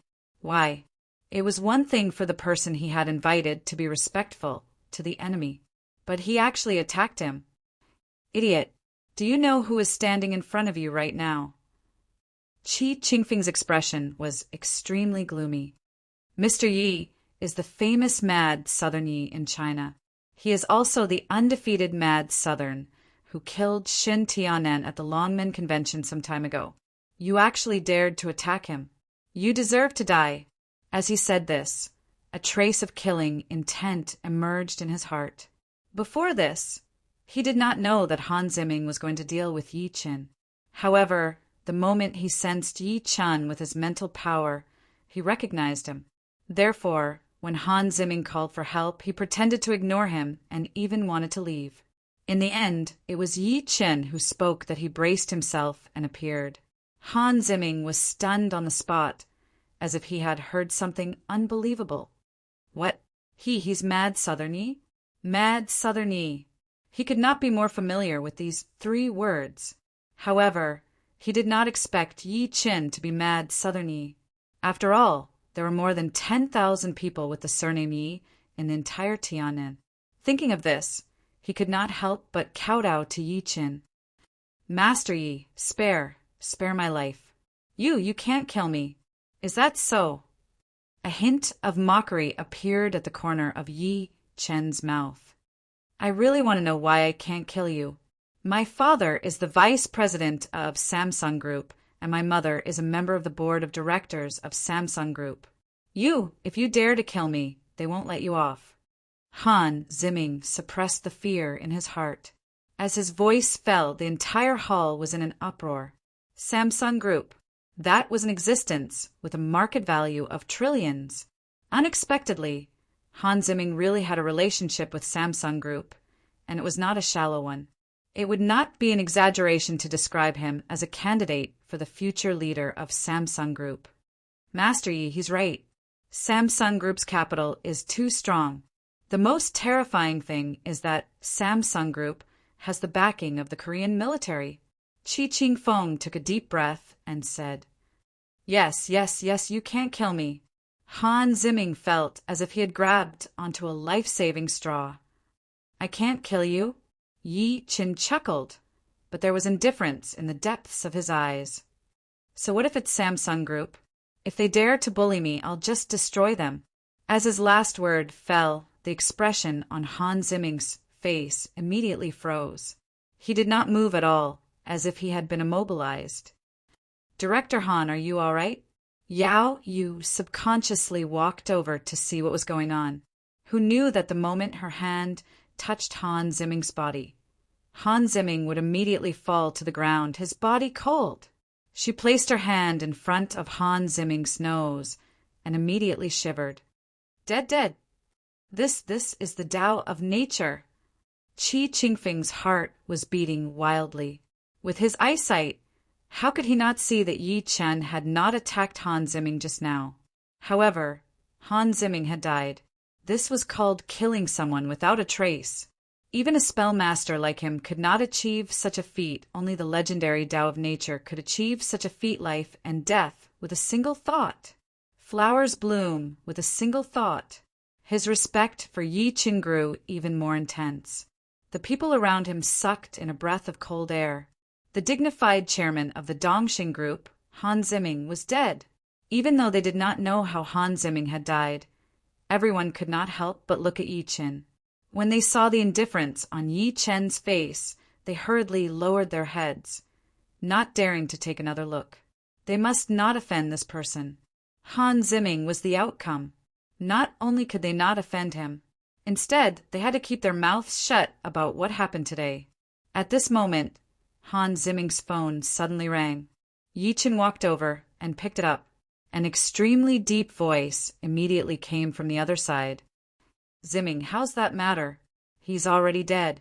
If you really want to know, you might as well go to hell and ask. Yi Chen's eyes flickered. What? Dead? Who are you? The person on the phone finally realized that something was wrong. The person who killed him. Bang! The phone in Yi Chen's hand exploded.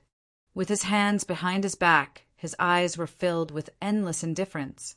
His powerful aura oppressed everyone to the point of suffocation. How dare they touch his family? The only outcome was death. There were no exceptions. The entire audience was silent. No one raised their heads. The 6 previously blocked chapters have been released. The order of the chapters will be rearranged. The last chapter that everyone saw yesterday was chapter 460. Today, it has become chapter 466. Those who have previously subscribed will not be deducted. Thank you for your understanding. End of this chapter.